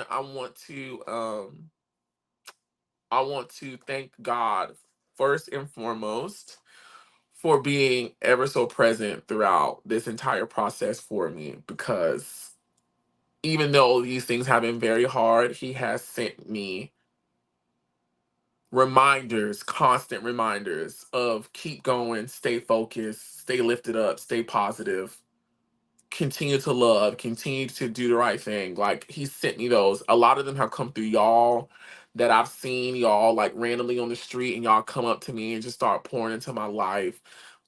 These random spurts of success that in my career on YouTube and my music. Like 2024 has been a great year for my music and my career. And in my YouTube career, I'm sorry, I want to be specific. It's been really, really great. Um my mommy has really been present. My friends have really been present. Even my daddy, has really been present. So there's been a lot of great things going on. I want to thank God for that. I also want to thank God for also reuniting me and my family together. I'm talking about me, Quez, and Cookie. Um,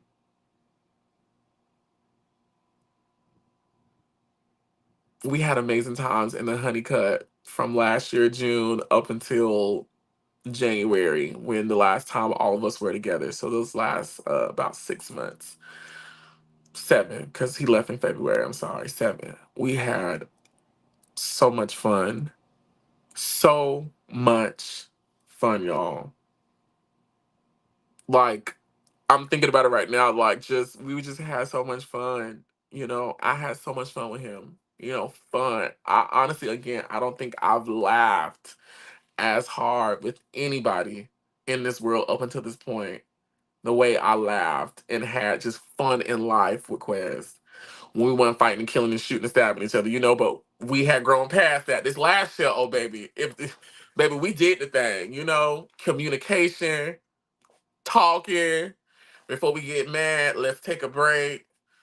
This last year, oh baby, we did the thing, I'm grateful. I'm really grateful to God, which is why now that he's gone, I don't have no regrets, and I can honestly say we did the right thing, I did everything that I could. I did everything that I felt like I should have done. I did everything that I felt like God told me to do, and I'm so grateful that God sent me him and that God sent me him and Cookie to my life, that if it was always written in the books that this was going to be the appointed time, that I was able to enjoy them, I was just thinking about just the other day talking to somebody on, like, Quez was always with me, I may not have always posted him because, again, y'all need to be in my business, but Quez was always with me. My first time going to a ball at the Balenciaga ball, Quez was there, and he had such a good time.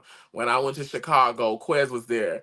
Man, me and Quez went to I took us to Busch Gardens one time, and baby, we had ate some gummies, and we had did this little drinking challenge at this bar. We only rode one ride, but when I tell you, we walked around that park and had so much fun. Just him and I talking, vibing, having a great time. just having an amazing time. All the times coming back home to Florida, here being with my family, us staying here, like we had an amazing time. So many memories of just laughter and love, and so many things I learned from him. Like every time I sing "Glow Up," it's in honor of him, because if he wasn't in my life, I would have never written that song. Hydraulics was birthed out of him leaving, and I was like, I'm finna talk trash to a man who think he running stuff. That song Hydraulics, my first song to ever chart on iTunes. If it wasn't around, it probably would have never got written, and it probably would have never came out. Um Me knowing about ballroom, me knowing about people like Sabrina and Coldplay Too Much, Katricia, Shamar, Dianca, Glamour, Quez, watching Legendary, Quez. Um, I'm so grateful. I'm so grateful that this chapter in my life that I do now deem is closed. I know our time is over, but it's okay, child. I just, because once I do this, we're gonna move on. We're gonna move on.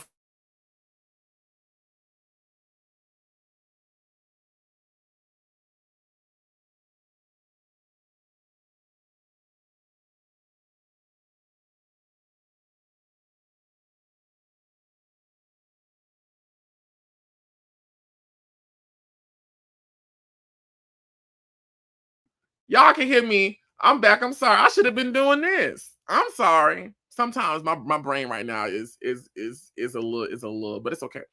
What I was saying was it's okay that we over time, because once I talk about it with y'all, this gonna be my last time really talking about it in the public again.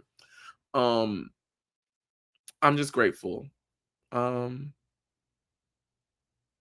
I'm grateful, and I'm happy that this was my family, that God blessed me with, and God blessed all of us for us to be a benefit to each other. I've Being with Quez really grew me up. It grew me up, a necessary grow up. It was extremely necessary. And I'm thankful. My dog, y'all know I loved Cookie. Cookie, I loved her down. I'm just grateful. I'm thankful to God that he put us all together. And I'm most grateful that no matter what him and I went through, that in the end we had gotten it right. We had gotten it right. We had gotten it right. So there's really no final words, because me and him just said everything we needed to say to each other. You know what I mean? Shit. We done said everything we needed to say. We got our closure a long, long, long, long time ago, and I'm just grateful. I'm grateful. I'm grateful that through everything that happened, that Quez always chose me. That he always chose me. I'm very grateful. I don't take that for granted at all. Um and I'm grateful. I'm grateful, and I'm thankful to him, and he will always be a part of me. Him and my dog, they'll always be a part of me. Always, always, always. I thank y'all so much for loving on them, for the love y'all have for me, y'all extending it to them. I'm grateful for that. Very grateful that I'm grateful for y'all. I'm grateful to my family, my friends, my business partners, for loving on my family, loving on Quez. Um, I'm just very grateful. And again, I don't really got no final words for him, because him and I talk all the time. He already know my final words, what my final words to him was. Yo, okay, so we're gonna end. We're gonna end on a little laughter, right? So where my other phone at? So this is after we found out about the liver cancer, right? And so one thing that put me and Quez together. Did y'all know I met Quez at the Queen Supreme Court? If you watch Chasing Atlanta, you know this. But when I went with them down in Miami back in 2019, Queen Supreme Court went down in 19. I had went to the bar and Quez came up to me looking good with grills in his mouth, smelling so good, and was trying to talk to me. And I had to go take Funky Dineva his drink. When I came back, I didn't see Quez no more. And then a year later, almost to the date, he followed me. I slid in his DMs, and the rest is history, right? One thing that made me and him fall in love with each other was we shared dark humor. You know, I really don't be a lot of me stuttering be really me stopping myself from saying what I want to say, which honestly at this point I really don't give a fuck, but really I won't say I don't care what come out my mouth, but I've stopped really putting a filter on myself because honestly at this point, whether I'm nice, kind, indifferent or not, everything gonna happen the same way. The people who don't like me still not gonna like me. The people who do like me, they gonna continue to like me.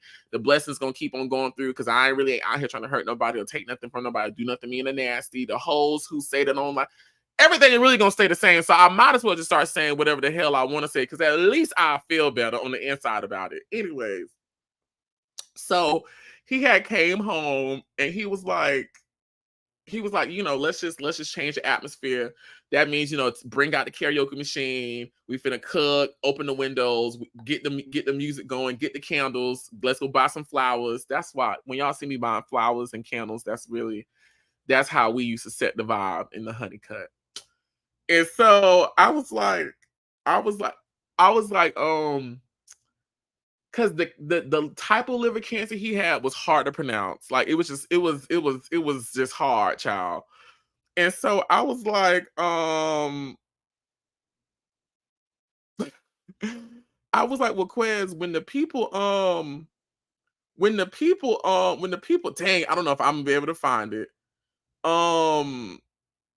When the people ask you what kind of cancer you got, this all you really got to just play them this.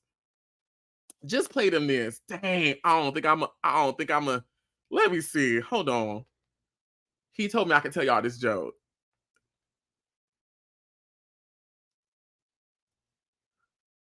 Hold on. Don't y'all go nowhere. Because I'm gonna find it. What was that girl name in Pose? 1 second. Thank y'all so much for joining me. There we go. Hold on. Okay, hold on.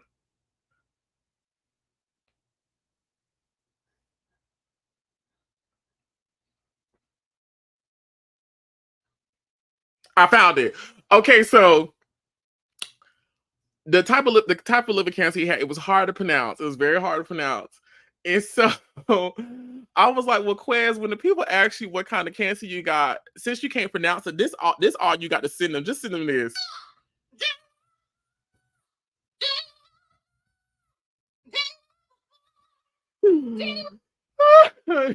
Deliver, you know. When I say he fell out so hard. Oh, we laughed so hard. We laughed so hard. I think just play that for the people. That's all you got to play it for me, and they'll get it immediately. That's all, baby. Baby, you got the liver cancer. That's all they need to know. They don't need to know all this other stuff. Yes.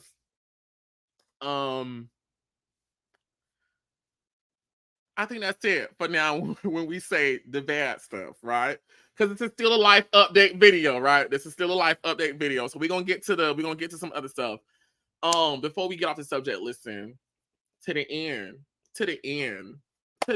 you know. I'm glad my friend not hurting no more. I'm glad my friend is at peace. I'm glad my baby is sleeping. I'm glad my baby did everything he was supposed to do. Before he closed his eyes. I know the conversations and the things that he shared with me, you know. I want to say I know everything, you know, because Quez was gonna tell me. Quez was gonna tell me. And I'm glad he's at peace, you know? I'm glad Cookie's at peace. I'm glad, you know, my family ain't, they not on this side suffering and uncomfortable no more. And I'm glad they are in the hands and the bosoms of the Most High. That makes me very happy. And it makes me very happy that before they closed their eyes, all of us were together again, doing what we loved, which was loving on each other. That makes me extremely happy. It makes me extremely happy that whatever bullshit happened between him and I in the past, because of him, we were able to course correct it and enjoy each other for the time God had given us. And I'm so grateful. I will sit here with no regrets, not a single one, not a single one. Like ain't no regret. Every sorry, everything that we were supposed to do, we did it and some. Now the only thing we ain't do was hunch, you know. Now he didn't get that, you know.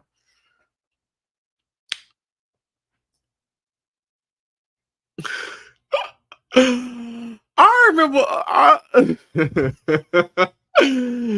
because when I would be in Florida, like when I would go to Orlando, I would fly down to Miami to visit him before I went down to before I went back home to Atlanta. So I want to say I visited him definitely at least twice. Maybe it was the third time in there.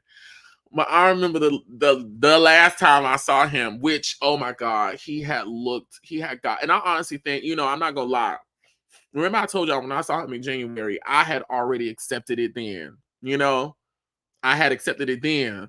But the last time I saw him, when I say he looked so good, he wasn't back to this, but he had put on some weight. His voice had came back. His energy had came back. His personality was back. Like he was like, I walked in, I was like, okay, God. Like, but honestly, it probably was just God, you know, giving me a pleasant last in-person interaction with him. But anyways, I had took off my shoes. I had bought all this food from Cheesecake Factory. That was our favorite high place to order from. And in the video that's on my Instagram of him kissing me on my cheek, oh baby, we was higher than the Cooter Brown, okay? All right.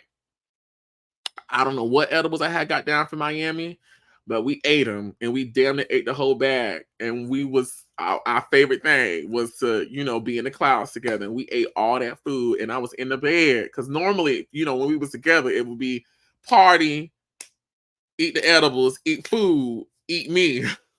And so it was in the bed. And I was holding him.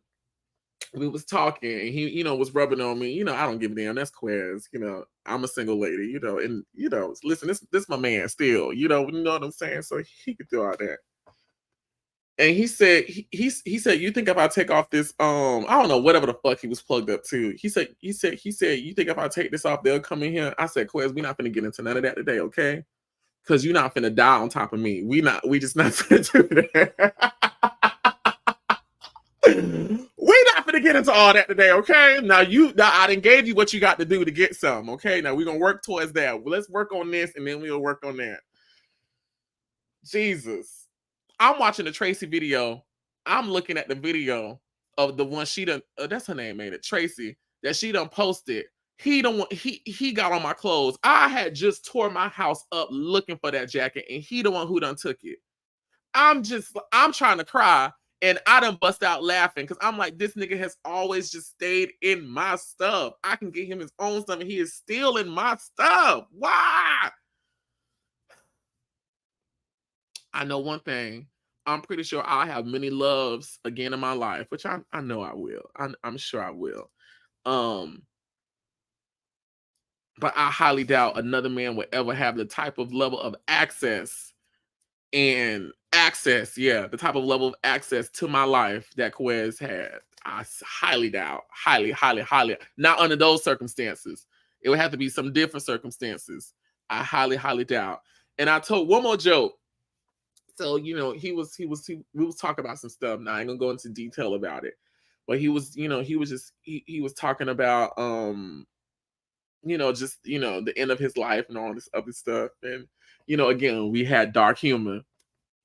So I said, well, hell, at the end of the day, you was my boyfriend, the only one the world ever knew I had. So I think you lived a great life. You know, I think you did mighty well for yourself, if you ask me. I don't He said, "You right. You right." Oh, I'm gonna miss him so much. Okay, moving on from that. Thank y'all for staying for that. And thank y'all again for listening and just support me through that. I'm getting through it, you know. I'm getting through it. Every day it does get better. It does get better. It does get better. So some good stuff, music wise. Y'all, if y'all been following me on any social media platform, y'all know I have gone back full force into my music. Funky Dineva said something, and he says it regularly. When you do not know what to do, go back home, right? And home for me and being Oliver on the internet was birthed out of me being an artist, wanting to be an artist, wanting to create my own music, my own videos, my own aesthetic in the music field. And so starting this year full force, y'all have seen me be very active and consistent when it comes to my music. This year was the first time ever we charted on iTunes when Hydraulics dropped. And I'm not trying to toot my own horn, but honk the horn on their ass, Greg. Well, honk the horn on their ass, Quez. Toot, toot, boop, boop, bam. I am gonna toot my own horn. Baby, I stayed on the iTunes charts. I think we stayed on the charts for 3 days. And that's when Pink Friday 2 was a thing. Kanye West was dropping music. Drake was dropping music. J. Cole was dropping music. And Oliver Twist and Nerd Nation, the Twixlers, was on the iTunes hip hop rap charts for 3 days straight. Locked at 50. Baby, that's impressive. I don't got no record label. I don't got no whole lot of followers. My music has yet to really go viral, and the love and the fan base that we do have kept us right there for 3 days in the midst of all them titans. That's impressive. Our first song ever, Glow Up, shout out to Quez again for inspiring me to write that song. Over 100,000 streams, and I think now it's up to 130,000 streams at this point. 100,000 streams worldwide. Again, I don't got a whole lot of followers. I ain't been on TV really for my music. I've been on TV for my personality, you know, and my content. I don't got no record label. I don't got no budget. This is off of the bank of Oliver Twix. This is off the bank of Eddie Oliver. And one video that we shot that video the same. I dropped that video that Wednesday. We shot that video that Tuesday night, and I stayed up just editing something. And that honestly still isn't the video for that song. I just put out a visual just to support the song because the circle had just wrapped up, and I wanted it to, you know, to catch a little wave. 100,000 streams. So grateful. Our freestyles are doing great. Shout out to everybody who streamed the Pete Rock situation on Instagram. Please make sure you're checking out my music on YouTube because I post the videos on YouTube as well. But on any platform you see my music, if it leads you to, and if you fuck with it, because you may not fuck with it, but what I will say is I'm not gonna let my foot off the pedal until it gets to a place. So I would rather you fuck with it now before you can't fuck with me later. You know what I mean? And I love y'all. I love y'all. I love y'all down. I love everybody for supporting me. I love it. I love it. And I appreciate it. I appreciate it. But my music has really been my happy place for these last couple of months. It's been my happy place. And it's going to continue to be my happy place. So expect more music. I Get the Bag drops July 19th, featuring Lil Kendra officially. Head over to my Instagram or even on the community tab on my YouTube to get that link, but it's definitely in the link tree in my bio on Instagram where you can get the pre-order link. So please support us. Please support us. The song officially drops July 19th. I am about 75% done with my next project. And glory to God, the only person who has heard every song recorded in order is Quez. And it makes me, again, another thing about him coming to stay with me again during that, you know, that last year was he was able to hear the next project. And I'm talking about every song from beginning to end. Nobody else has heard the whole thing. Only he has heard the whole thing. And he really liked it. He really liked it. Like he was very excited to see me singing again. There's a lot of R&B on it. So I'm very excited to share that with y'all. Y'all will get that before the year is out because I'm basically, I'm really done with it. I really just have to go back and re-record some stuff and really just get these last features and just send everything to be mixed and mastered. That's all that's left. So y'all will get that before the year is out. Continue to support me, share my shit, like my shit, comment my shit. We appreciate it. Let's talk about TV, because y'all be like, Oliver, we want to see you back on TV. Want to see you back on TV. Okay, listen, I've gotten a lot of calls. Well, I ain't gonna say a lot of calls. Let me not be dramatic. I've gotten, and I don't know if it was real or not. I mean, I know the lady who called me, she worked on the show and she be working in them circles. But I remember a couple months ago, and I told y'all, I don't think the world believed me, but I still got the text messages in my phone that the people was like, do you want a screen test for housewives? And I was like, listen, I don't got no man, I don't got no house, and I'm not even a wife, a whore, a auntie, a cousin. I'm barely a real house stepchild. You know what I mean? I got to upgrade my life a whole lot before I even come want to play with the people, and put myself out there in that regard. You know what I mean? And then we got an invite to audition for a really big show that y'all know. But I also knew again back in January that that more than likely I wasn't going to finish the year out with Quez and Cookie, and I just did not know what kind of space that was going to leave me in, and so I just said no to a whole lot of stuff because I didn't want to say yes and then I couldn't fulfill it. I had a booking out in California, and this was around the time that it was my first time seeing Quez since he had left in the hospital. I think I have finally just come to grips that Cookie ain't getting no better. And then I found out the man I was dating, child, done got a new boyfriend. Oh, baby, when I tell you I could have rained down like Sugar Shane that day, that's a Foxy Brown lyric. Get into it. Rain like hurricane like Sugar Shane, something like that, baby. I could have. What? The point is, I just did not want to take on any new jobs and bring on this old residual energy. I wanted anything I did new and fresh. I wanted all these things that I knew was coming to an end to be done. I didn't want to be filming that show. I almost was about to say it. Damn, I was about to say it. I didn't want to be filming the show and then I get a phone call, Cookie gone or Quez gone, but I got to report the set in 10 minutes. I ain't want to have to do that. So I had kind of held off from doing things on that level. And I just resorted to just keeping strong on my YouTube, which I love being on YouTube. Like, that's another great thing that's happened this year. My YouTube has upgraded officially. Like, all of our interviews go viral. All of our interviews bring in new people. All of our interviews, it is retaining the essence of why I wanted to interview people, was to tell stories unbiasedly, like no editing, no filter. Let these people tell their stories. And so that's been like a huge plus as a byproduct of me not really wanting to be in the space, in that graduated elevated space of being on TV. But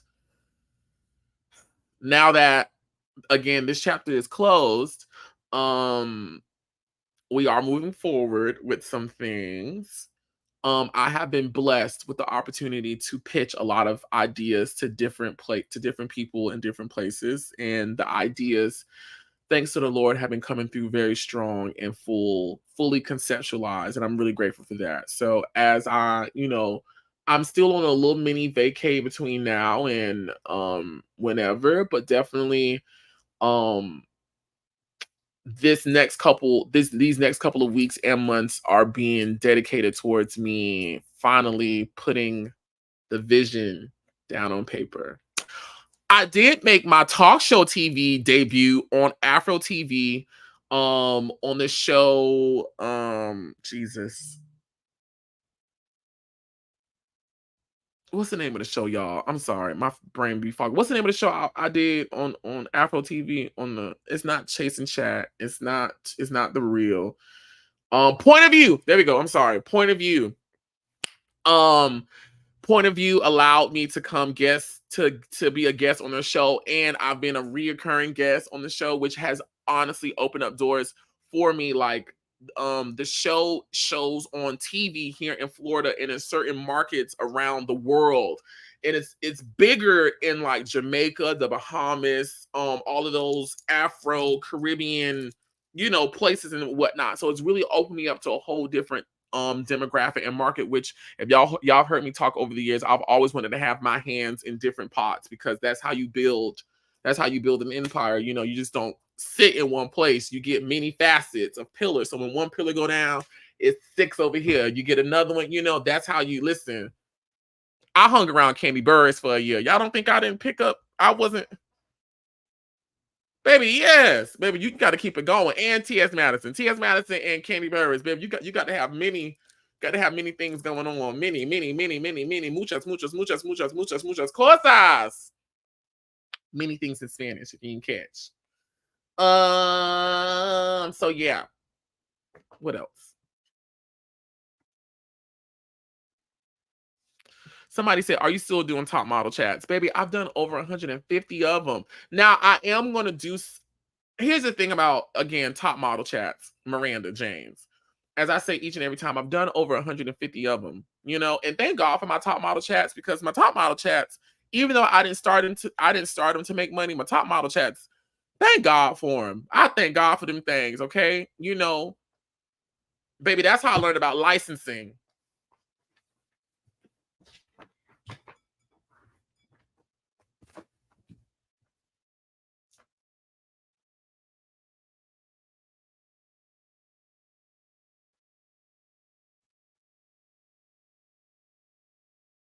One of the smartest things I ever did was to not get my ass on YouTube and do what every Black content creator do. I am so glad I got my ass over here on YouTube and interviewed people, because it's something called licensing. And I interviewed the people about my little niche topics that I want to talk about. I want to, and we done dibble-dabbled in the Married to Medicine and the housewife stuff. We done dibbled and dabbled. But I talk about the niche stuff that I think is cool. Oh, baby, licensing.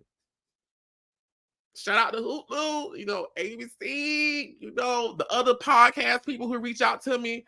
I didn't realize me doing interviews was really me collecting firsthand accounts and data, which supersede licensing. Oh, baby, we thank God for licensing. Okay? I don't give a shit. I care about my Instagram and my TikTok. I don't give a shit if the shit don't go viral, baby. Just license my shit. You know what I mean? Because licenses, I can sit down for, hey, I'm going to teach a class on it, though, for real. I'm going to teach y'all. The master class. That's another thing, too. I'm still working on my master class. The thing is, I just have so much information up here, and I'm trying to create a way that I can compartmentalize everything to where I'm giving you guys a very fluid, concise curriculum that's not all over the place, right? Because I can easily go from talking about YouTube to licensing and ownership and editing and it could just go, right? So I've been working on creating my chapters. Oh, but it is coming. And it is coming. And I finally found out the perfect way to roll it out. I have been 6 days that way upon the Lord shall renew their strength. They should mount up on wings like eagles, and so they that wait. I finally came up with a perfect way to launch it. Now, one thing about sitting down on my ass these last couple of 6 months crying in my tears is it's also giving me time to think. Bitch, I done got skinny on y'all hoes. This is crazy. Anyways, moving on.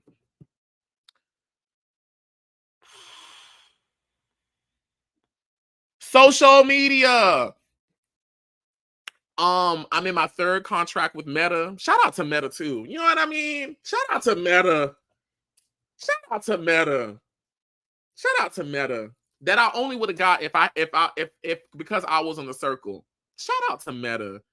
Shout out to being a content creator and the face, one of the faces Let me clean it up. I ain't gonna Kenya more myself. Remember that time Kenya Moore was like, "You're sitting on a show, you're sitting on a couch that I'm the star of." Everybody was like, "Bitch, the star." One of the faces, and especially being a queer face of color, a part of Meta's content creator, whatever they want to say, agency, whatever, to create content for Meta and be a part of, baby, I done been in some rooms talking to some people about some things, getting paid to talk about the things with the people. And I'm talking about the people at Meta. You know what I mean? And I ain't saying that to brag. I'm saying that to give God all the honor and glory that this little black boy y'all be watching over here doing what he do with whatever numbers he got gets paid to sit in the same rooms as the people. I ain't gonna say their name because they told me I couldn't say it. To sit in the same rooms and tell them what I think they should be doing. Shout out to Meta. Shout out to Meta. Shout out to Meta. Social media. And just to wrap that up, if you want to see what I've created for Meta, go to their Facebook for Creators page. And you may be able to go to type in Twix Tips, TWIXT tips on Meta, and you'll see all the videos of me like saying, to make money on Facebook, you can do this, you can do that. And the shit actually really does work. It really does work. And I am, this is why I want to teach a master class, because if Meta is paying they good money to ask me for what I think, well, hell, I really should be out here teaching master classes.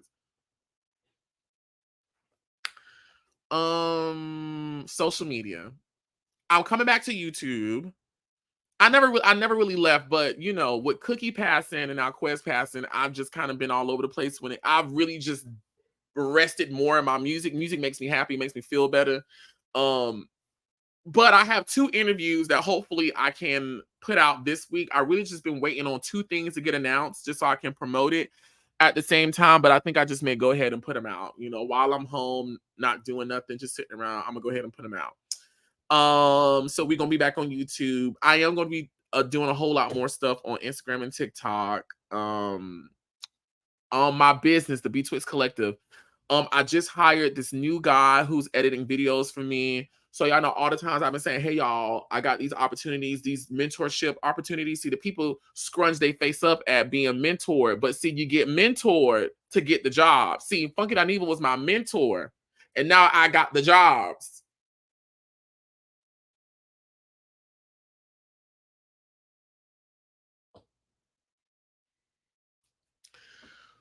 This little baby then came in.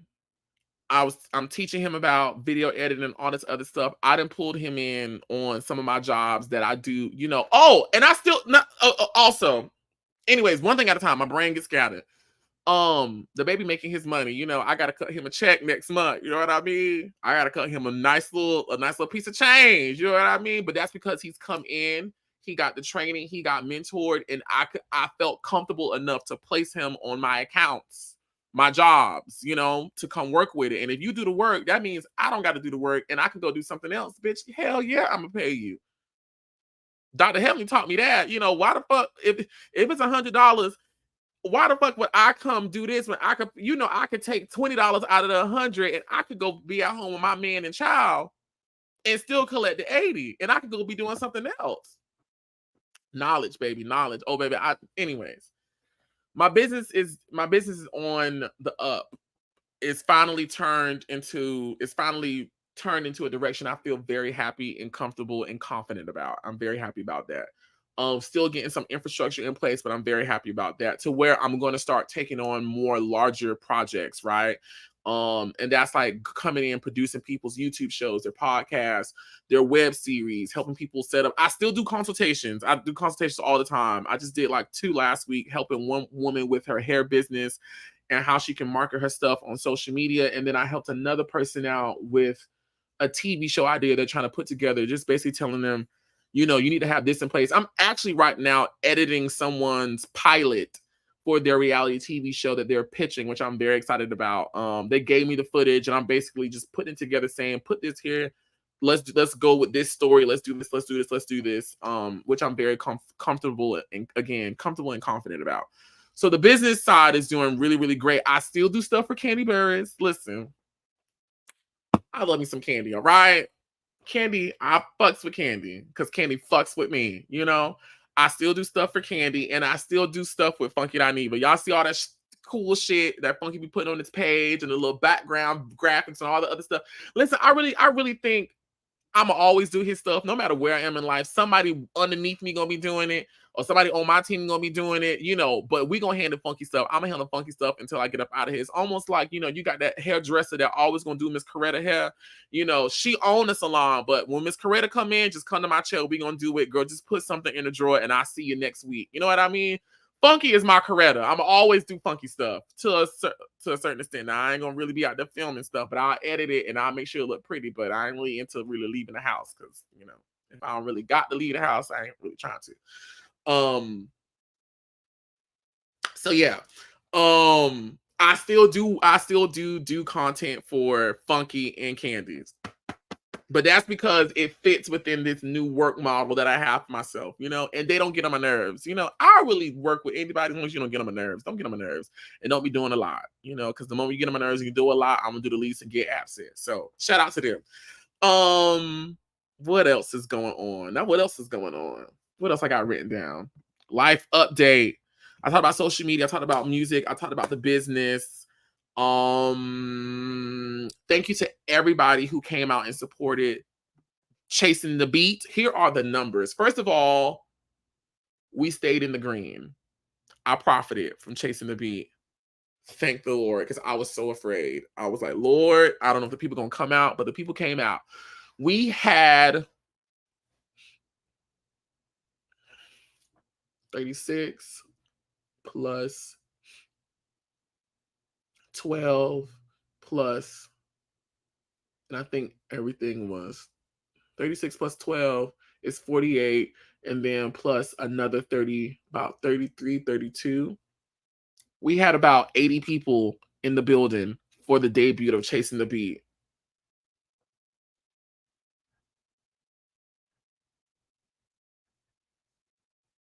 About 80 people in the building for the debut for Chasing the Beat with them high-ass tickets, you know. The next time the ticket's going to be cheaper. The ticket's going to be 10 pre-sale, 15 regular, 20 at the door. I'm so grateful to God. Grateful. I just wanted at least 40 people in there, but he gave me double. I appreciate it. Thank the Lord. I thank you. The people was happy. The people were so happy. The people was like, so you coming back, right?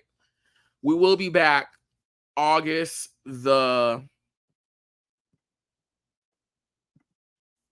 I'm taking the month of July off. Let me take the month of July off and handle my business and, you know, spend some time with my people and get my August the 29th in Atlanta. We will be doing another Chasing the Beat. And I'm changing some things up. So it's what I noticed was it was such a great opportunity for artists to network and kind of like showcase their work to other artists.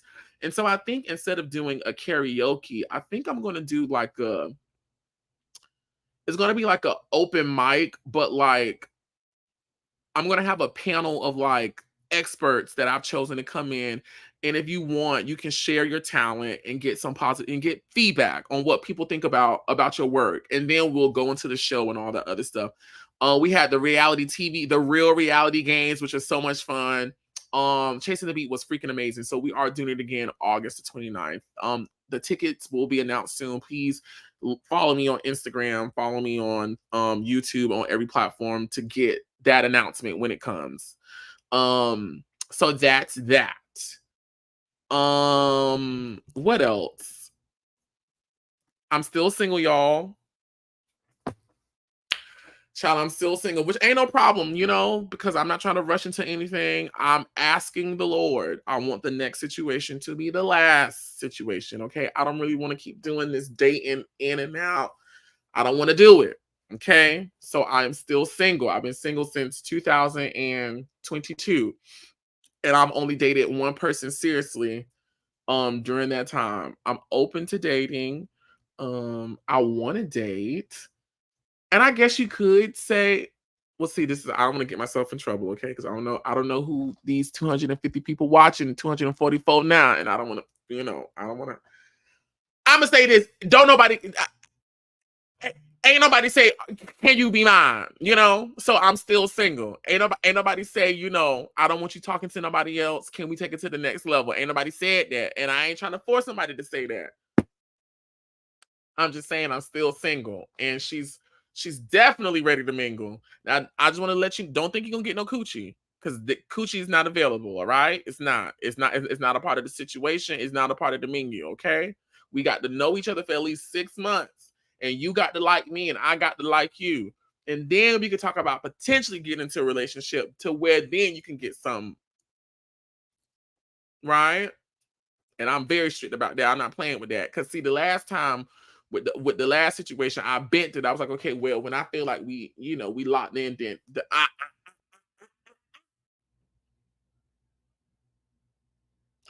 now you can here I go making it perverse. Nah, you can sit in the car. I may even let you crank it up a little bit. I may even let you turn on the AC and plug up your little iPod and play some music. But in terms of driving it, putting your foot to the metal, oh no, we ain't win. No, no, no, no, no, no, no, no, no, no, no, no, no, no, no, no, no, no, not at all. Somebody said that's crazy. And I'm gonna get up out of here. Listen, I'm doing things that keep me happy every day. I thank God for my little mini soft black boy life to where I'm doing things that make me happy every day. And if I don't feel like doing it, I don't fucking got to. I thank the Lord for making a way. I thank the Lord for being present. I thank the Lord for sending me my friends. My friends have really shout out to the Sashas, shout out to the Dariuses. Janelle Ryan, that's the name y'all don't hear me say. Janelle, Terrence Day. Shout out for really just, being there. Especially Sasha. Sasha has really, which Sasha, as long as I've known her back in the day, Sasha has always treated me like I was her boyfriend, child. It was, if it looked like I need something, child, she gonna do it without me even asking. And she's been really, really, really, really doing the damn thing. My mama, shout out to my mama. My mama has been a superstar in my life this year, and I'm so grateful for her. Shout out to even my daddy. My daddy has really stepped up and been there, and my brother, my family. I'm very grateful to everybody and everything. The Contessas, the Buffys, the Alfonsos, I don't forgot the man name that quick. I said it earlier. MJ Harris. Shout out to him. Shout out just to everybody who's really been nice and sweet and kind to me. Shout out to all y'all who I'll be running into on the streets. I'm gonna start posting y'all because I run into y'all very often. But I'll be honest, I felt like I was bragging if I posted when people saw me or when they recorded seeing me in person. But I was like, well, I'm thankful to y'all. I love y'all, and I think it's a blessing, and I'm shouting out y'all. So that's something I'm gonna start doing a whole lot more. But I'm so thankful to y'all when y'all be seeing me. And y'all don't give a fuck. The gray patch can be out, my feet can be ashy, I could be having on sweatpants, matching, and big old glasses. Y'all gonna come up, y'all gonna talk to me, y'all gonna hug me, y'all gonna speak life into me. So many of y'all have spoken life into me, so many. And I don't even think y'all, of course, y'all didn't know all this was going on. But all y'all who I've ran into within the last couple of 8 months, just know that those 30 minutes, 30 seconds to 2 minutes, 5 minutes that we spent in each other's presence, and you guys saying those things that you guys said to me would make my day to help me keep on going. And so I'm going to keep on going to give back to y'all as we give, and I give it back, and I give it back to you, and I give, and I give it back to you, and I give, and I give it back to you. Shout out to my team. Shout out to Raphael. Shout out to Prince. Armani, y'all know him as Shylanta. He's really been, Shylanta really, really helped me out too with just if I'm out of town, checking on Cookie, helping me out around the house, helping me run errands. Shout out to my new baby, Matthew Carr, aka Anti-Perf, who's joined the team, who has really picked up a lot of my work that I really can't get to or don't feel like doing, helping me keep the business alive, you know. I'm just grateful to God for everybody and everything, and I love y'all so much. Continue to follow me on everything. Oh, we have a huge announcement coming this Friday. And I will say, if you watched me on The Circle, you will really enjoy this announcement, okay? It's either going to come this Friday or Monday, but let's just say the Twitch trip that was originally supposed to be, I don't even know when I don't even know when it was supposed to be.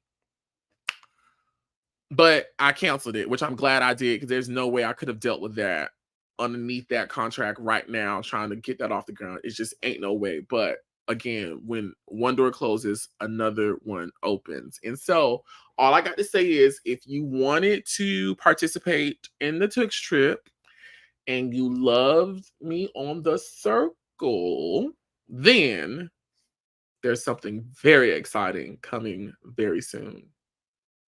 Hopefully the hoes still announce it. I ain't gonna say what it is because ain't nobody announced it yet. But I just had a meeting for it yesterday, and they said it was either gonna come this Friday or Monday. So I'm very excited about it.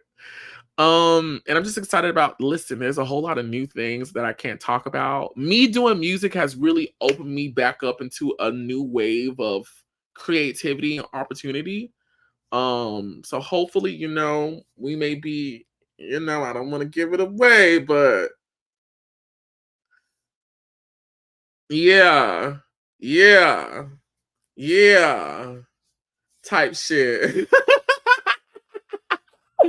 I love you guys so much. Follow me on everything at He Is Oliver Twix. There are new interviews dropping very soon on my YouTube channel, so make sure you are locked in by subscribing right now.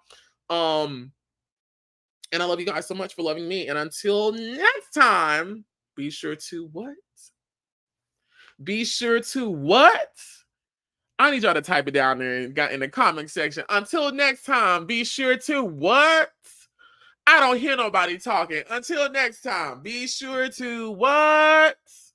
Be sure to what? And y'all hosts better say it. Now, we done had a good live today. Thank y'all for almost 260, something like that, watching me live today. Y'all better get down in the comments and say, until next time, be sure to what? That's what I'm talking about. That's what I'm talking about. Until next time, y'all hosts better what? Pray and Kegel, baby. Pray and Kegel. We got to keep it tight because the enemy will come. The enemy will try to come in and tear it all down. Oh, but God, for blessing us with a tight coochie, okay? In spirit and in body. I love y'all so much. Let me go. I'm hungry. Bye. Bye for real. Yeah. Everybody go. Everybody go. Everybody go. But it's better celebrate. Play it one time, you gon' play again and again. Come one, come all, from